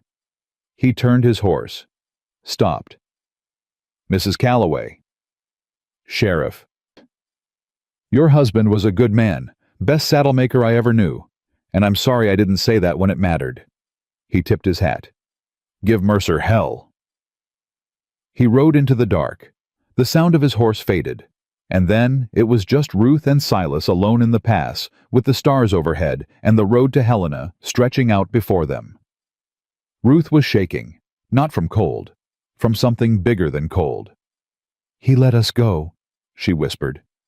He did. Daniel always said Polk wasn't all bad, just weak. I didn't believe him. Sometimes weak men find their backbone when you least expect it. Ruth wiped her eyes with the back of her hand. We need to move. 12 hours isn't long. They rode hard through the night. The pass was treacherous. Loose shale, narrow switchbacks, drops that went straight down into nothing but the horses held. Ruth rode like a woman possessed, leaning into the dark, trusting the mare beneath her. At dawn, they cleared the pass. The land opened up rolling foothills, stretching north toward Helena. Ruth pulled up and looked back. The mountains stood behind them like a wall, between her and her children, between her and everything she'd run from. How far? She asked. Day and a half, maybe less if we push. Then we push. They watered the horses and ate in the saddle. Ruth hadn't slept. Neither had Silas. But sleep was a luxury for people who weren't racing a clock. By noon, they hit the main road to Helena. Silas wanted to avoid it, too exposed, but Ruth shook her head. Polk gave us 12 hours. By now Briggs knows we're in the pass. He'll send men through the mountains. If we take the back roads, they'll catch us. The main road is faster. It's also the first place they'll look. Then we ride faster than they look. Silas studied her. This woman who 3 weeks ago couldn't stand up. Now she was making tactical decisions that would have impressed his commanding officer. When did you get so brave? I've always been brave. I just didn't have anywhere to put it. They rode, mile after mile. The horses held steady. Ruth talked to Nell low, encouraging the way you talk to a friend who's carrying you through hell. Silas watched the road behind them and said nothing. Late afternoon. Ruth's hands were blistered from the reins. Her legs cramped, her vision blurred. Silas. Yeah. If Briggs gets the ledger, he wins. Every family Daniel wrote about, the Parkers, the Doyles, the Mendozas, they stay under his boot forever. Their children grow up working his land for nothing. That's what we're carrying, not just evidence. People's lives. I know. Then you understand why I can't fail. You won't fail. How do you know? Silas looked at her, exhausted, sunburned, blistered, fierce. Because I've seen men fail, watched them give up when the fight got hard, watched them fold. He shook his head. You don't fold, Ruth Calloway. I don't think you know how. Ruth held his gaze. Something passed between them. Not romance, not now, not yet. Something rawer. The recognition of two people who'd been broken by the world and chose to keep standing anyway. Thank you, she said. For what? For seeing me. He looked away. His jaw worked. She'd said something that cracked through every wall he'd built, and they both knew it. They rode on. Night fell. They couldn't stop. Ruth dozed in the saddle, jerking awake every few minutes. Silas rode beside her, close enough to catch her if she fell. And then, as the stars wheeled overhead, and the horses' hooves beat a steady rhythm on the hard-packed road, Ruth saw lights. Distant. Flickering. A town. Silas? I see it. Helena. Helena. Ruth's chest heaved. She gripped the reins so hard her knuckles cracked. Tears cut through the dust on her face. Not sadness, not relief. Something fiercer. something that tasted like the first breath after nearly drowning. "We made it." "Not yet. We still need to find Mercer." "Then let's find him." They rode toward the lights. Two exhausted riders on two exhausted horses, carrying a dead man's words and a living woman's fury, and the faint, stubborn hope that justice still lived somewhere in this territory. Behind them, the road was dark, but somewhere on that road, moving fast, were men who'd been told to stop them at any cost. The race wasn't over. It was just beginning. Helena was bigger than Ruth expected. Even at night, the streets had people miners coming off shift saloon doors, swinging horses tied to posts outside buildings that still had their lamps burning. It smelled like coal smoke and whiskey and ambition. Ruth hadn't been in a real town since Elk Crossing. She'd forgotten what it felt like to be surrounded by strangers. Every face looked like a threat. "Where do we find Mercer?" she asked. "Courthouse. But it won't be open until morning." "We don't have until morning." Silas pulled up in front of a boarding house. A hand-painted sign read, "Rooms 50 cents." He looked at Ruth. She looked like she might fall off her horse. "We need rest, even an hour." "Silas, you can barely sit up straight. If we find Mercer and you collapse in front of him, how does that help?" She wanted to argue, but her body made the argument for her. Her hands were shaking so bad she couldn't hold the reins steady, and the world had started tilting at the edges. "1 hour," she said. 1 hour. They didn't take a room. Too risky. Silas led the horses behind the boarding house to a small stable and paid the boy there a quarter to water and feed them. Ruth sat against the stable wall, the ledger pressed to her chest, and closed her eyes. She was asleep in 30 seconds. Silas didn't sleep. He sat beside her rifle across his knees, watching the alley. Every footstep made him turn. Every shadow made him reach for the trigger. He looked at Ruth. Asleep, she looked younger. The hard set of her jaw softened. The lines around her eyes eased. She looked like what she was, a 35-year-old woman who'd been carrying the weight of the world on her back and had finally, for one moment, set it down.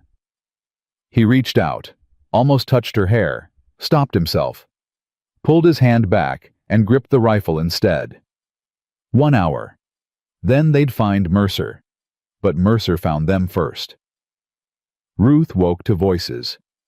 Silas was on his feet, rifle raised, standing between her and a man she'd never seen.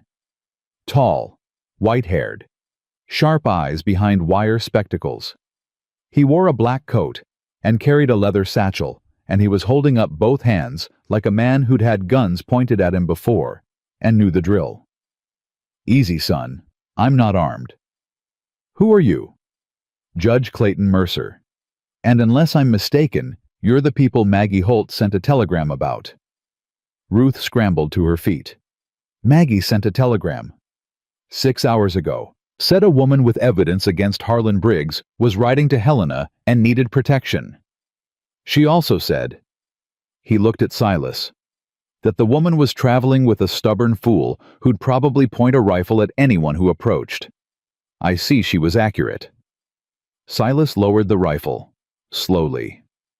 "You're Judge Mercer. 32 years on the bench, and I've been waiting for someone to bring me evidence on Harlan Briggs for about 20 of them." Ruth pulled the ledger from her chest. Her hands were trembling. She held it out. "My husband wrote this. Daniel Calloway. He was a saddle maker in Elk Crossing. Briggs killed him for it." Mercer took the ledger. He opened it under the stable lantern and began to read. His face didn't change for the first page, or the second. But by the third page, his hands were gripping the leather so tight, his knuckles went white. "Lord Almighty," he whispered. "There's more," Ruth said. "Forged contracts, families enslaved, property stolen. It's all there." Mercer looked up. His eyes were bright, not with anger, with something sharper. Purpose. "Mrs. Calloway, do you understand what you're holding? Evidence. This is more than evidence. This is the end of Harlan Briggs." He closed the ledger. "I'll need to verify these entries, cross-reference with county records. But if even half of this holds up, and from what I'm seeing, Briggs is looking at federal charges. Land fraud, coercion, possibly murder. Ruth's legs buckled. Silas caught her arm. She didn't pull away. "When?" she asked. "How long?" Mercer looked at her over his spectacles. "That depends on how far you're willing to go. I've ridden 2 days through a mountain pass with a dead man's ledger and Briggs's men on my tail. How much farther do you think I need to go?" Mercer studied her. Then he nodded. Something like respect settled in his expression. "I can convene a hearing by tomorrow afternoon. Emergency session. I'll need you to testify." "I'll testify." "Briggs will have lawyers. Good ones. They'll attack your credibility. Call you a grieving widow with a grudge. Say the ledger is fabricated. It's in my husband's handwriting. Every entry. His hand is on every page. Can you prove that—" Ruth reached into her pocket, pulled out a folded letter. She'd carried it since the day Daniel died, the last letter he'd ever written to her, found in his shop the day after the funeral. She'd kept it against her heart for 6 weeks. She held it out. Her hand shook. "Compare the handwriting. It's the same hand. His hand." Mercer took the letter. "Read it." His expression softened for just a moment. "He loved you very much. He died trying to do the right thing. I'm not going to let that be for nothing." Mercer folded the letter carefully and handed it back. "Keep that safe, Mrs. Calloway. We'll need it tomorrow. Now, you both need somewhere to stay where Briggs people can't find you. We'll manage. You'll stay at my house. I've got 2 spare rooms, a housekeeper who makes excellent biscuits, and a deputy U.S. Marshal who happens to be visiting from Butte." Mercer's mouth twitched. "Marshal Tillman, big fellow, not known for his patience with men who threaten women and children." Ruth looked at Silas. He gave a single nod. "All right," Ruth said. "Thank you, Judge. Don't thank me yet. Thank me when Briggs is in chains." They followed Mercer through the back streets of Helena to a white house on a hill overlooking the town. It was modest for a judge, no servants' quarters, no iron gate. Just a house with a wide porch and a light in the window. Marshal Tillman was waiting inside. He was exactly what Mercer described: big, broad, with a face that looked like it had been carved out of granite and then frowned at. He wore a star on his chest and a colt on each hip. "This the woman?" Tillman asked. "This is Mrs. Calloway. And Mr. Kane." Tillman looked Silas up and down. "Maggie says you faced down 6 of Briggs' men with 1 rifle. Wasn't that dramatic? She also says you're sweet on the woman." Silas said nothing. Ruth said nothing. Mercer cleared his throat. "Perhaps we could focus on the legal matter at hand." They sat at Mercer's dining table. Ruth laid out everything: Daniel's death, the forged property transfer, Pike's visit, the labor contract, the escape, Silas's ranch, Briggs's visit, the confrontation in the Pass Polk, letting them go. Tillman listened without expression. When she finished, he leaned back in his chair.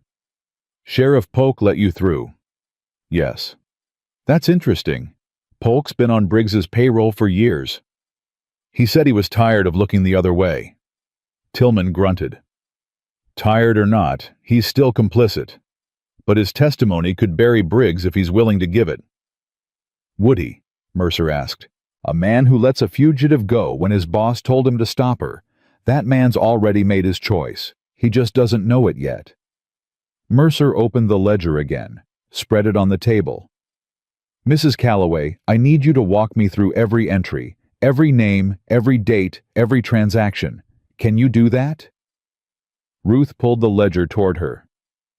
"Daniel told me about most of these families. I know their stories. The Parkers, Will and Sarah Briggs, took their homestead in '74 by filing a false mining claim on their land. Told them they had no legal standing because Sarah's maiden name was on the deed and married women couldn't hold property. That's not true under Montana territorial law. The Parkers didn't know that. They couldn't read. Briggs knew they couldn't read." Mercer wrote. Tillman listened. Silas watched the window. Ruth went through them one by one. The Doyles' 4 children forced to work Briggs's timber operation after their father's accident in the mill. The Mendoza family their ranch seized because Briggs claimed they owed taxes they'd already paid, and the tax records conveniently disappeared from the county office. The widow Hanson offered a labor contract identical to the one Ruth had been forced to sign. 12 families in all. By the time she finished, it was nearly dawn. Mercer had filled 20 pages of notes. Tillman hadn't moved, but his face had changed. The granite was still there, but underneath it was something hot and sharp. "This man's been running a slave operation in plain sight," Tillman said quietly. "For 8 years," Ruth said. "And nobody stopped him because everybody was scared." "Not everybody." Tillman looked at her. "You weren't scared." "I was terrified. I still am. But my children are in that territory, and as long as Briggs is free, they're not safe." "Your children are with Maggie." "Yes." "Then they're safe for now. Maggie Holt is tougher than most men I've deputized." He stood. "I'll ride to Elk Crossing tonight. Bring Polk in. If he'll testify, we don't just have a case, we have a conviction." "And if he won't?" Silas asked. "Then the ledger and Mrs. Calloway's testimony will have to be enough." Tillman put on his hat. "But between you and me, a man who lets a woman go when he's been told to stop her, that man wants to talk. He just needs someone to ask." Tillman left before sunrise. Mercer went to the courthouse to prepare for the hearing. Ruth and Silas were alone in the judge's dining room. Ruth sat at the table. The ledger was in front of her. Daniel's letter beside it. She stared at them both. "I keep thinking he's going to walk through the door," she said. Silas sat across from her. He didn't speak. "I know he's gone. I've known for 6 weeks. But some mornings I wake up and reach for him and it hits me all over again. Like the first time." "Does it get easier?" "Is that a real question?" Silas looked at his hands. "Everett's been gone 15 years, and some mornings I still listen for him in the next room." Ruth looked at him. Really looked. This man who'd carried his guilt like a stone for half his life. Who'd built a ranch in the middle of nowhere and filled it with silence because silence was easier than feeling. "Can I tell you something?" she said. "Yeah." "When Henry grabbed your finger in the barn, I saw you. I was in the doorway. I saw what it did to you." Silas's jaw tightened. "And I thought this man is so full of love he's choking on it. He's been alone so long he forgot what it feels like to be needed, and it's killing him." "Ruth, I'm not asking for anything. I just need you to know you're not alone anymore. Whatever happens today, whatever happens with Briggs, you're not alone. And you don't have to be, ever again." Silas couldn't look at her.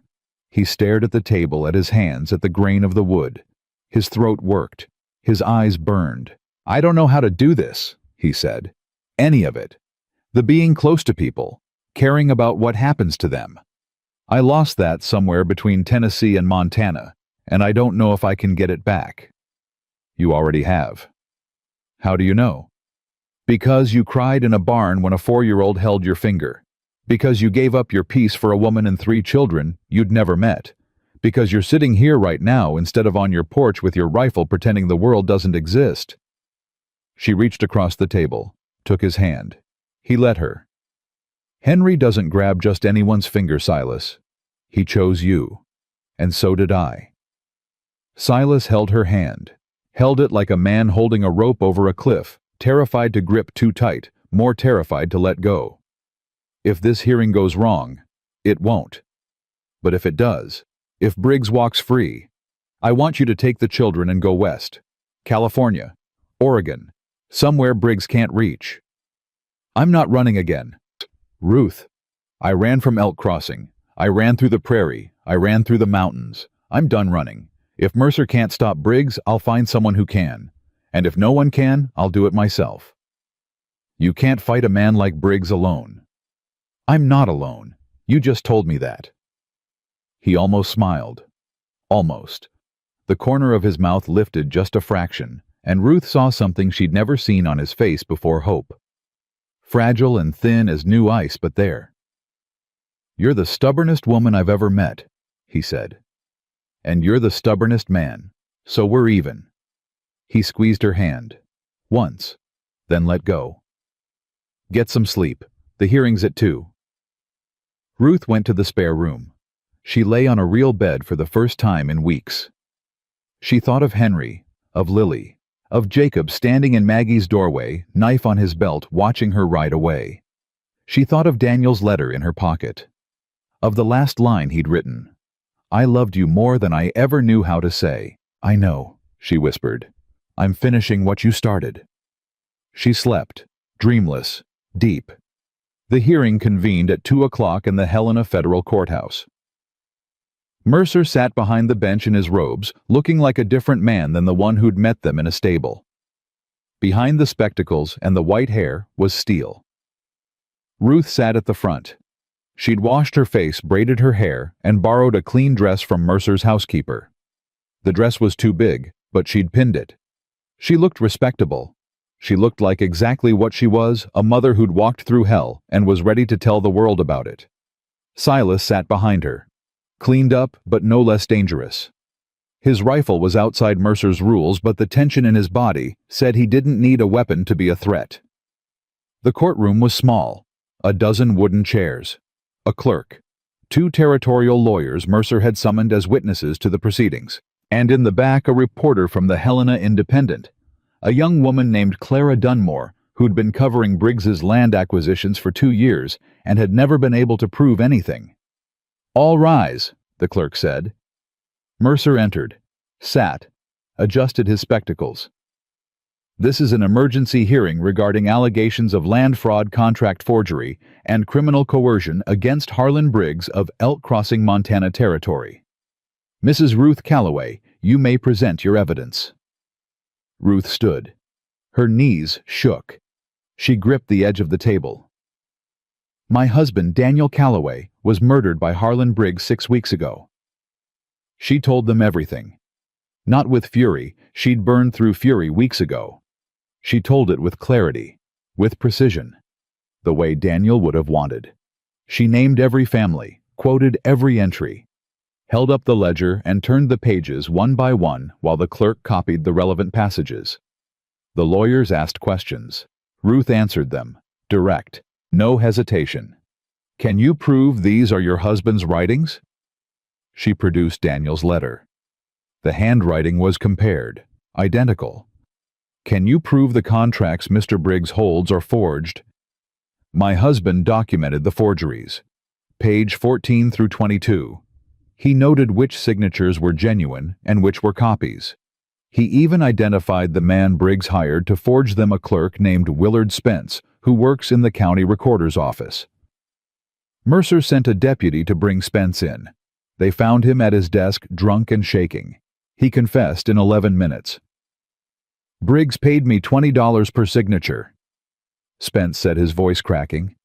"I didn't want to. He said he'd burn my house down." The clerk wrote. Clara Dunmore wrote faster. Then the courthouse doors opened. Marshal Tillman walked in. Behind him, handcuffed and looking like a man who hadn't slept in days, was Sheriff Polk. But Polk wasn't in handcuffs as a prisoner. He'd come voluntarily. Tillman had found him on the road outside Elk Crossing, riding toward Helena on his own. "He was coming to testify," Tillman told Mercer. "I just gave him an escort." Polk took the stand. He looked at Ruth once. Then he looked at the floor. "I've been sheriff of Elk Crossing for 8 years. For 8 years I've done what Harlan Briggs told me to do. I looked the other way when he took people's land. I ruled Daniel Calloway's death an accident when I knew it wasn't. His voice broke. He took a breath. "I am complicit in the enslavement of 12 families and the murder of at least 1 man, probably more." The courtroom was silent. Ruth's eyes burned. She didn't blink. "Why are you here now?" Mercer asked. Polk looked up. His eyes found Ruth. Because that woman rode through a mountain pass in the dead of night with nothing but a book and a prayer, and she did what I should have done 8 years ago. She told the truth. He swallowed. I'm tired of lying, Judge. I'm tired. Mercer let the silence hold, then he spoke. Based on the evidence presented, the ledger of Daniel Calloway, the testimony of Mrs. Ruth Calloway, the confession of Willard Spence, and the testimony of Sheriff James Polk, this court finds sufficient cause to issue an arrest warrant for Harlan Briggs on charges of land fraud, contract forgery, criminal coercion, and conspiracy to commit murder. He signed the warrant. The scratch of his pen was the loudest sound in the room. Marshal Tillman, you will proceed to Elk Crossing with a company of deputies and execute this warrant immediately. All properties seized by Mr. Briggs through fraudulent means are hereby frozen pending full review. All labor contracts bearing forged signatures are null and void effective immediately. Ruth's hands covered her mouth. She made a sound, not a word, not a cry, something in between. Something that had been trapped inside her for 6 weeks. Silas reached forward from his chair and put his hand on her shoulder. She reached up and held it. Tight. Her knuckles white against his fingers. Mercer looked at Ruth. Mrs. Calloway, on behalf of this court, I want to say something that probably should have been said to you a long time ago. He removed his spectacles. I'm sorry. The system that was supposed to protect your family failed you. Your husband should be alive. Your children should never have had to run. And the fact that justice required a mother to walk through a desert with 3 children and risk everything that is not justice, that is survival. And I am deeply sorry it came to that. Ruth couldn't speak. She nodded. Tears ran down her face, and she let them. Clara Dunmore was writing so fast her pencil broke. She pulled another from her hair and kept going. Court is adjourned. Tillman moved fast. He rode out within the hour with 6 deputies. Mercer sent a telegram to the territorial governor. Clara Dunmore sent her story to the Helena Independent by evening. By the next morning it would be on the front page. Ruth and Silas stood on the courthouse steps. The sun was setting. Ruth held the ledger in one hand and Daniel's letter in the other. It's over, she said. Then she shook her head. No, it's not. Briggs hasn't been arrested yet. The children are still at Maggie's. It's not over. It will be. When? Soon. Tillman doesn't waste time. Ruth looked at the letter. At Daniel's handwriting. At the words he'd written the night before he died. He knew, she said. He knew they'd kill him, and he wrote this anyway. He made the ledger anyway. He chose the truth even though he knew what it would cost. He was a brave man. He was scared. He told me he was scared, but he did it anyway. She looked at Silas. That's what bravery is, isn't it? Not being fearless, being afraid and doing it anyway. That's exactly what it is. Ruth folded the letter, pressed it against her heart. Then she put it back in her pocket next to the ledger, the 2 halves of Daniel Calloway's legacy side by side. I want to go home, she said. I want to see my children. Then let's ride. They saddled the horses. Mercer gave them fresh supplies, a letter of safe passage bearing his seal, and a warning. Briggs may not go quietly. If Tillman reaches Elk Crossing before you reach Kane's Ranch, you'll be fine. If not, we'll be fine, Judge. Mrs. Calloway, I've learned in 32 years on the bench that the people who say they'll be fine are usually the ones running straight into trouble. Ruth almost smiled. Then at least I'll be running toward my children. They rode south as the stars came out. Back through the foothills. Back toward the mountains, the pass, the ranch, the bunkhouse where 3 children were waiting for their mother to keep her promise. Ruth rode hard. Harder than the ride to Helena. Her body screamed every muscle, every joint, every blister on her hands, but she didn't slow down. Ruth, Silas called. Easy. The horses. My children have been without me for 3 days. I told Jacob 4 days. If I'm late, you won't be late. You don't know that. I know you, Ruth Calloway, and you don't break promises. She slowed, not because he was right, because Nell was stumbling, and a dead horse wouldn't get her home at all. They made camp at the base of the pass. No fire, too risky. They ate cold biscuits from Mercer's Supplies and drank from the canteen. Ruth lay on her bedroll and stared at the sky. You think Briggs will fight? A man like Briggs doesn't know how to lose. He's spent his whole life taking what he wants. When Tillman shows up with that warrant, Briggs won't see justice. He'll see an enemy. And Pike does what Briggs tells him. If Briggs says fight, Pike fights. Could people get hurt? Silas was quiet for a long time. Yes. Ruth closed her eyes. Then we ride faster tomorrow. Ruth. Yeah. Whatever happens in Elk Crossing, whether Briggs fights or folds, it doesn't change what you did. You walked into a federal courtroom and told the truth. You honored your husband. You freed those families. It doesn't feel like enough. It never does. But it is. She turned on her side and faced him. He was lying on his back, arms crossed, staring up at the stars. Silas. Yeah. When this is over, when Briggs is arrested and the children are safe and the ranch is quiet again, I'm going to need you to do something hard. What's that? Stop punishing yourself for Everett. His breath caught. She could hear it in the dark. You made a choice. It was an impossible choice, and you've spent 15 years making yourself pay for it. But Everett wouldn't want that. A brother who loved you enough to follow you to war wouldn't want you living in a prison you built yourself. You didn't know Everett. I know what it looks like when someone loves their brother. I see it in Jacob every time he picks up Henry, every time he checks on Lily. That fierce, terrified, unbreakable love. She paused. That's what you had with Everett, and that love doesn't turn into punishment unless you force it to. Silas didn't answer. The silence stretched. Ruth thought she'd gone too far. Then so quiet she almost missed it. He said, he used to call me Cy. Nobody else ever called me that, just him. Cy. Don't. Why not?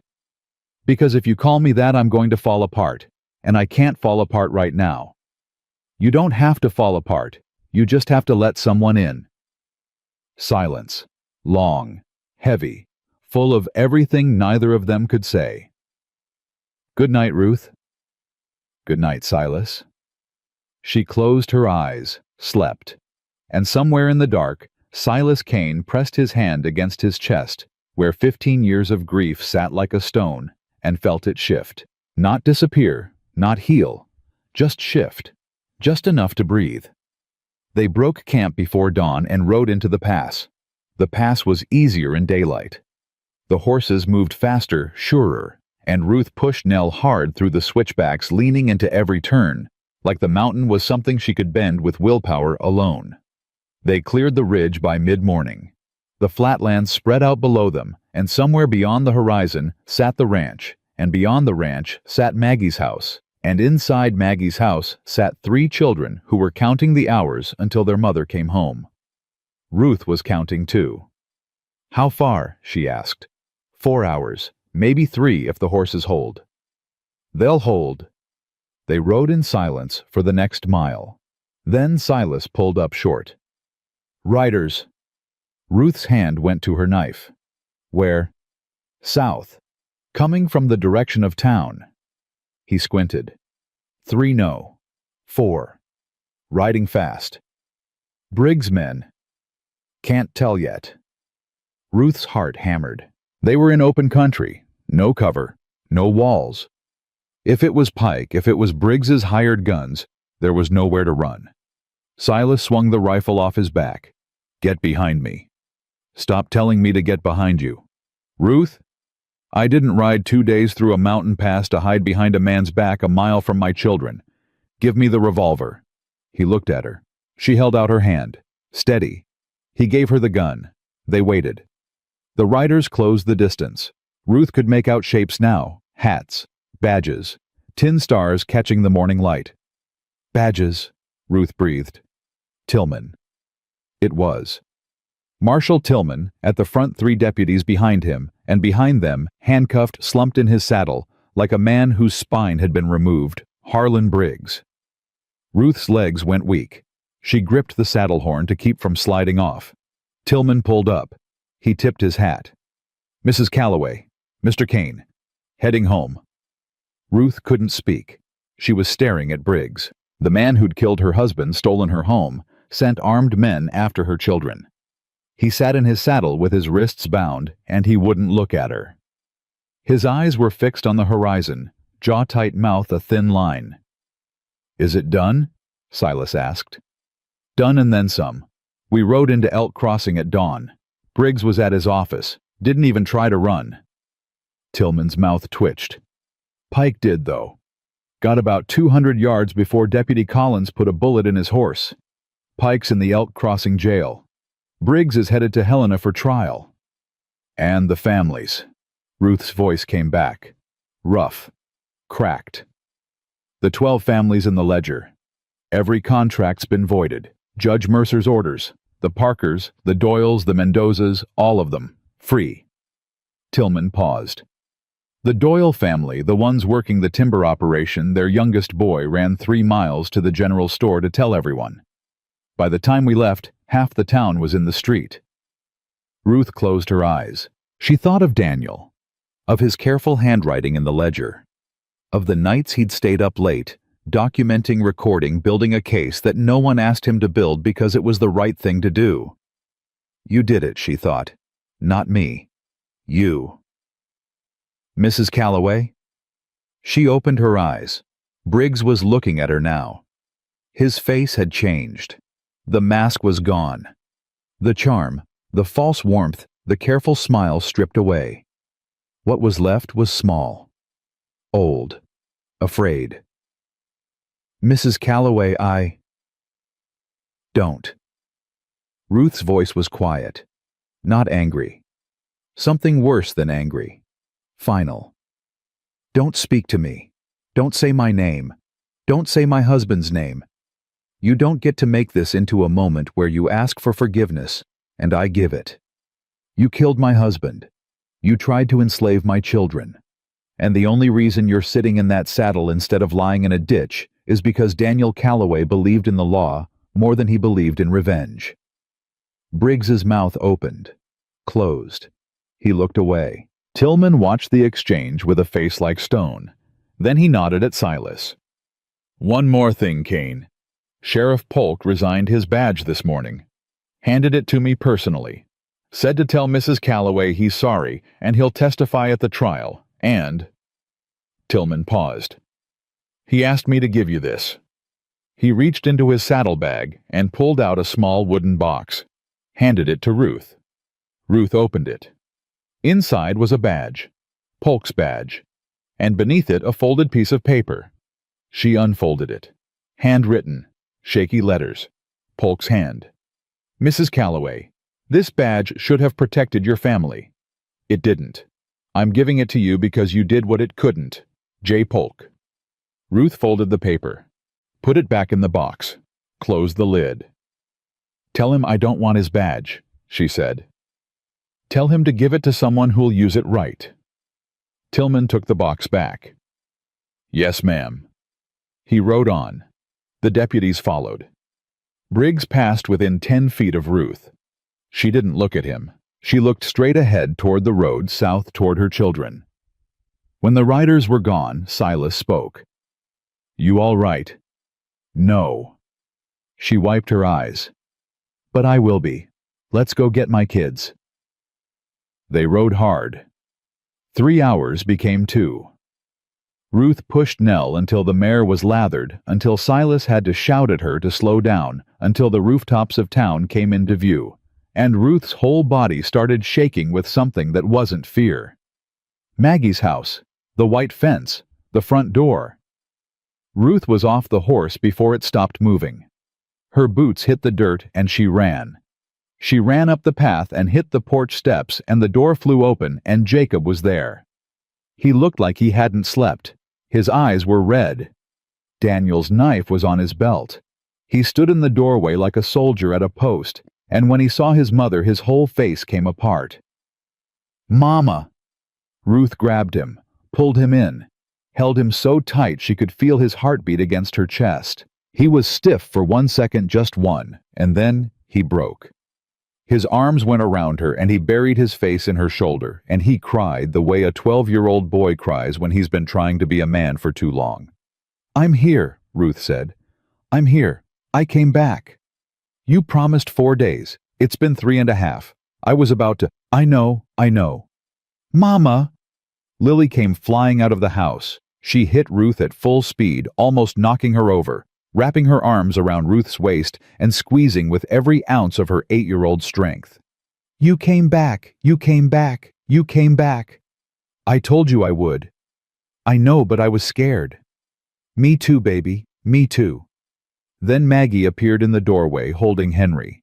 The boy was half asleep, thumb in his mouth, wooden horse clutched to his chest. He blinked at Ruth. Once. Twice. "Mama." "Hi, baby." He reached for her. She took him from Maggie and pressed her face into his hair and breathed. He smelled like soap and cornbread. Maggie had bathed him, fed him, kept him safe. Ruth looked at Maggie over Henry's head. "Thank you." Maggie waved her hand. "Don't start. You'll make me cry, and I don't cry. It's bad for my reputation." "Your reputation is the reason my children are alive. My reputation is that I'm a mean old woman with a shotgun, and I intend to keep it that way." But her eyes were bright, and she turned away fast. Jacob pulled back from Ruth, wiped his face with his sleeve, straightened up. "Is it over? Did you get to the judge?" "It's over. Briggs is arrested. The warrant's been served. Every family he stole from is free."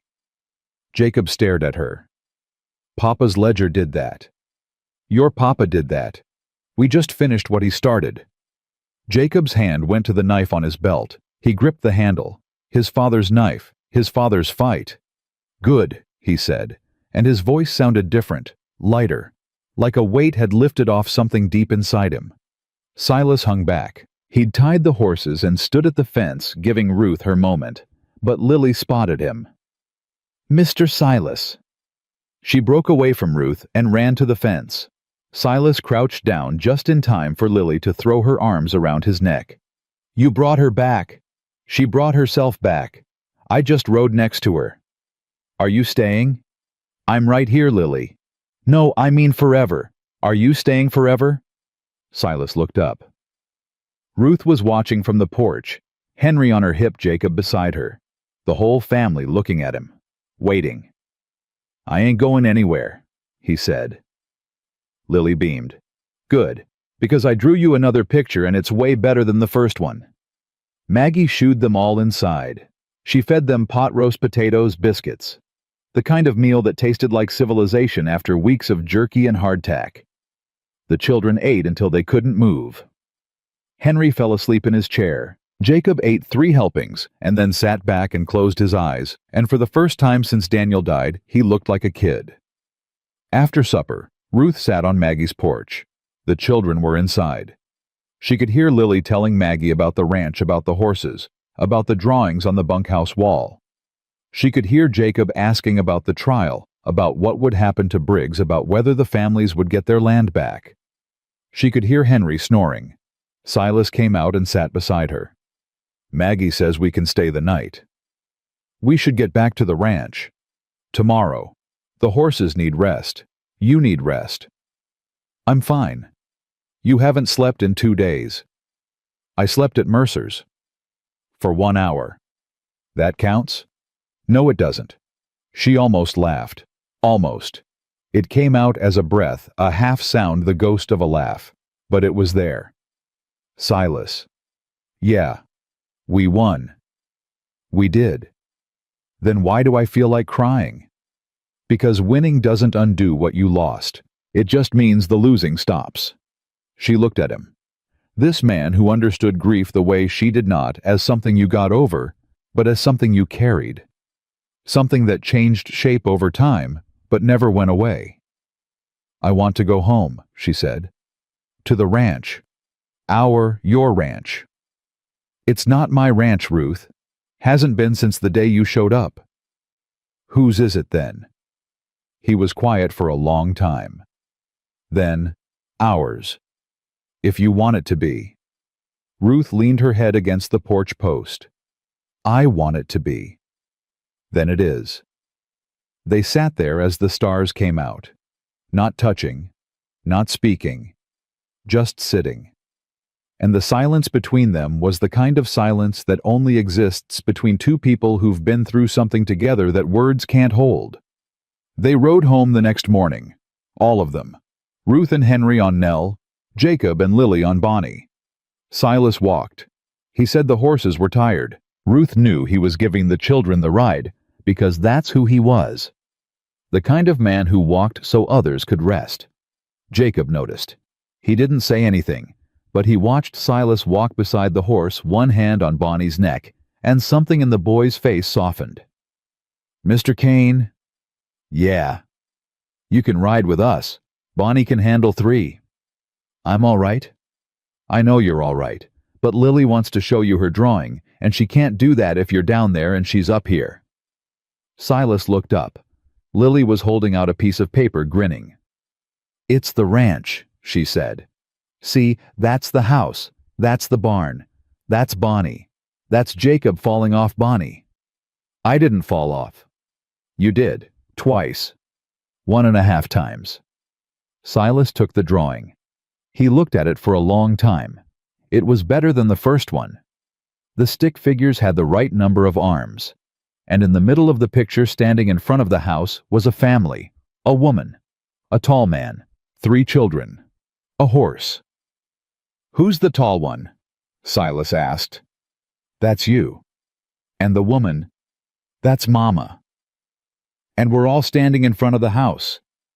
"Because that's where we live, together."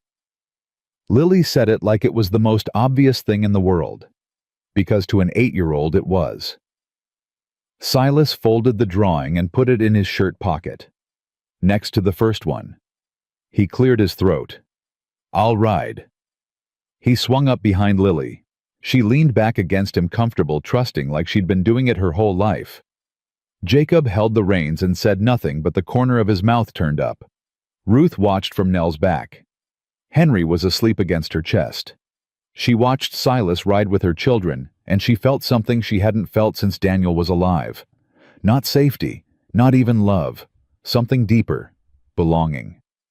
The ranch was the same. The house, the barn, the corral, the bunkhouse with Lily's drawings on the wall.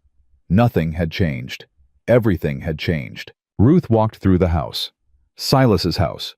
Sparse, practical, built by a man who didn't expect anyone else to live in it. She touched the kitchen table, the shelf above the stove, the window that faced east. "We need curtains," she said. Silas blinked. "What curtains?" "For the windows. And the bunkhouse needs a new stove. The one in there barely holds heat. And Jacob needs his own room. He's too old to share with Lily and Henry." Ruth. "And we need chickens. You can't run a ranch without chickens. Henry needs eggs in the morning. He's too thin." Silas stared at her. She was standing in his kitchen listing renovations, planning a future in a house she'd stumbled into half dead 3 weeks ago. "You're serious?"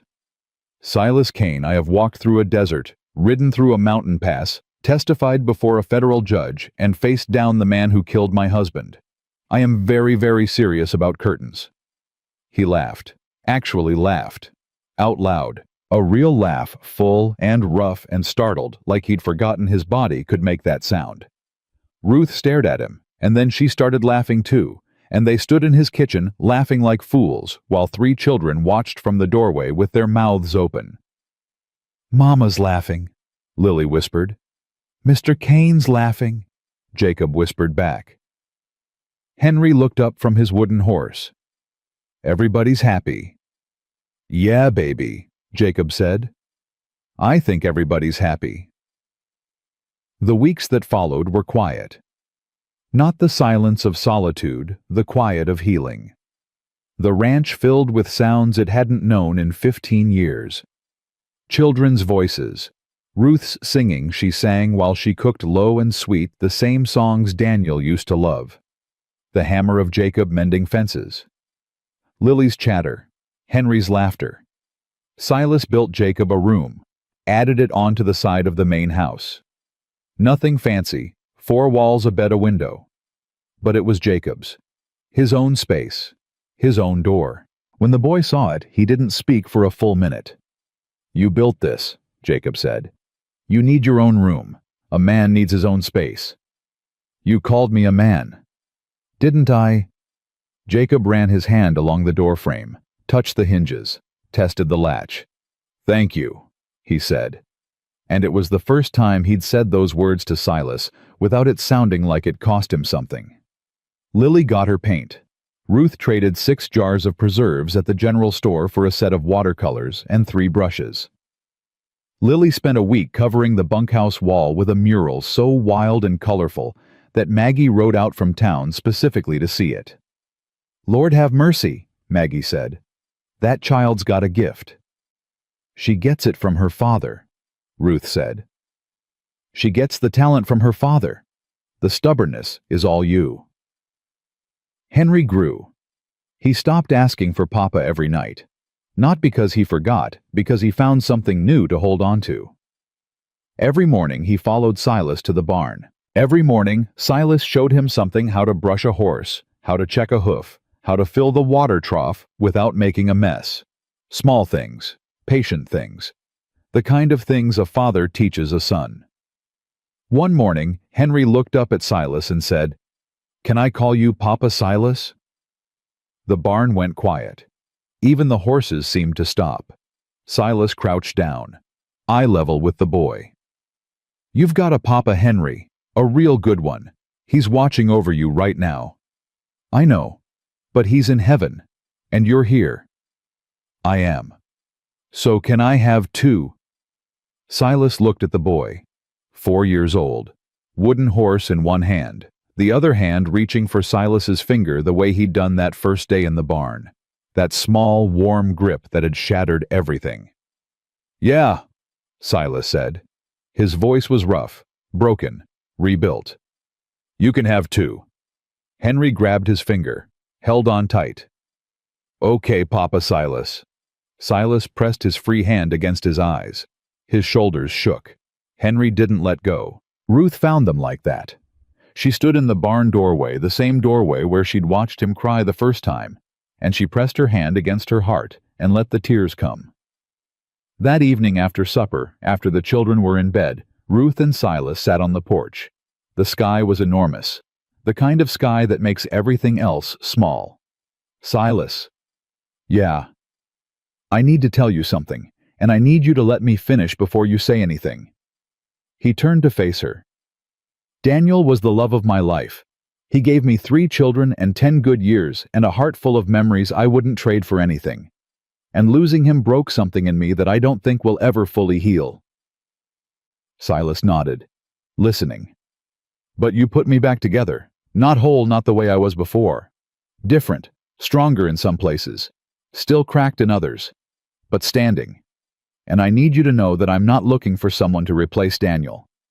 Nobody could. I'm looking for someone to stand next to." She reached for his hand. He gave it. "You're not a replacement, Silas. You're not a second choice.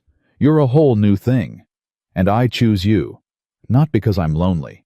Not because I'm desperate. Because you carried my son when you didn't have to.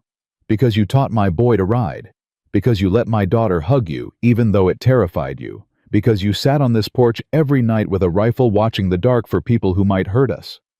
Her voice cracked. She let it. "I choose you because you chose us first. Before you knew our names. Before you knew our story.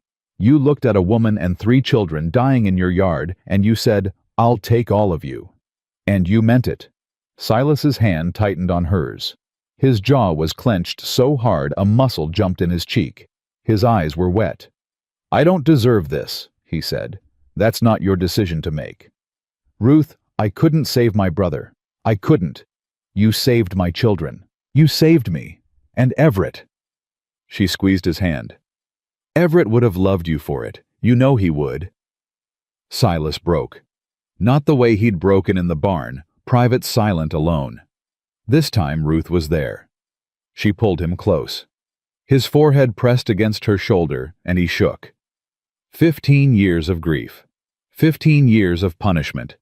15 years of sitting alone on a porch watching the dark because he didn't believe he deserved the light. Ruth held him, the way she held her children, the way Daniel used to hold her, with everything she had and nothing held back. When he pulled away, his face was wrecked, red-eyed, raw, and more honest than she'd ever seen it. "I love you," he said, like a confession, like a prayer, like a man saying something he'd known for weeks but couldn't find the courage to speak. "I know," Ruth said. "I've known since you carried Henry to the house that first day. You held him like he was yours. He is mine. They all are. If you'll let me. I already have." He kissed her, gentle, careful. The way a man kisses a woman when he knows exactly how fragile the moment is and how much it costs them both to be this open. Ruth kissed him back. Not careful. Sure. Full of everything words couldn't hold. When she pulled back, she rested her forehead against his. No more sitting on the porch alone. No more. No more watching the dark. No more.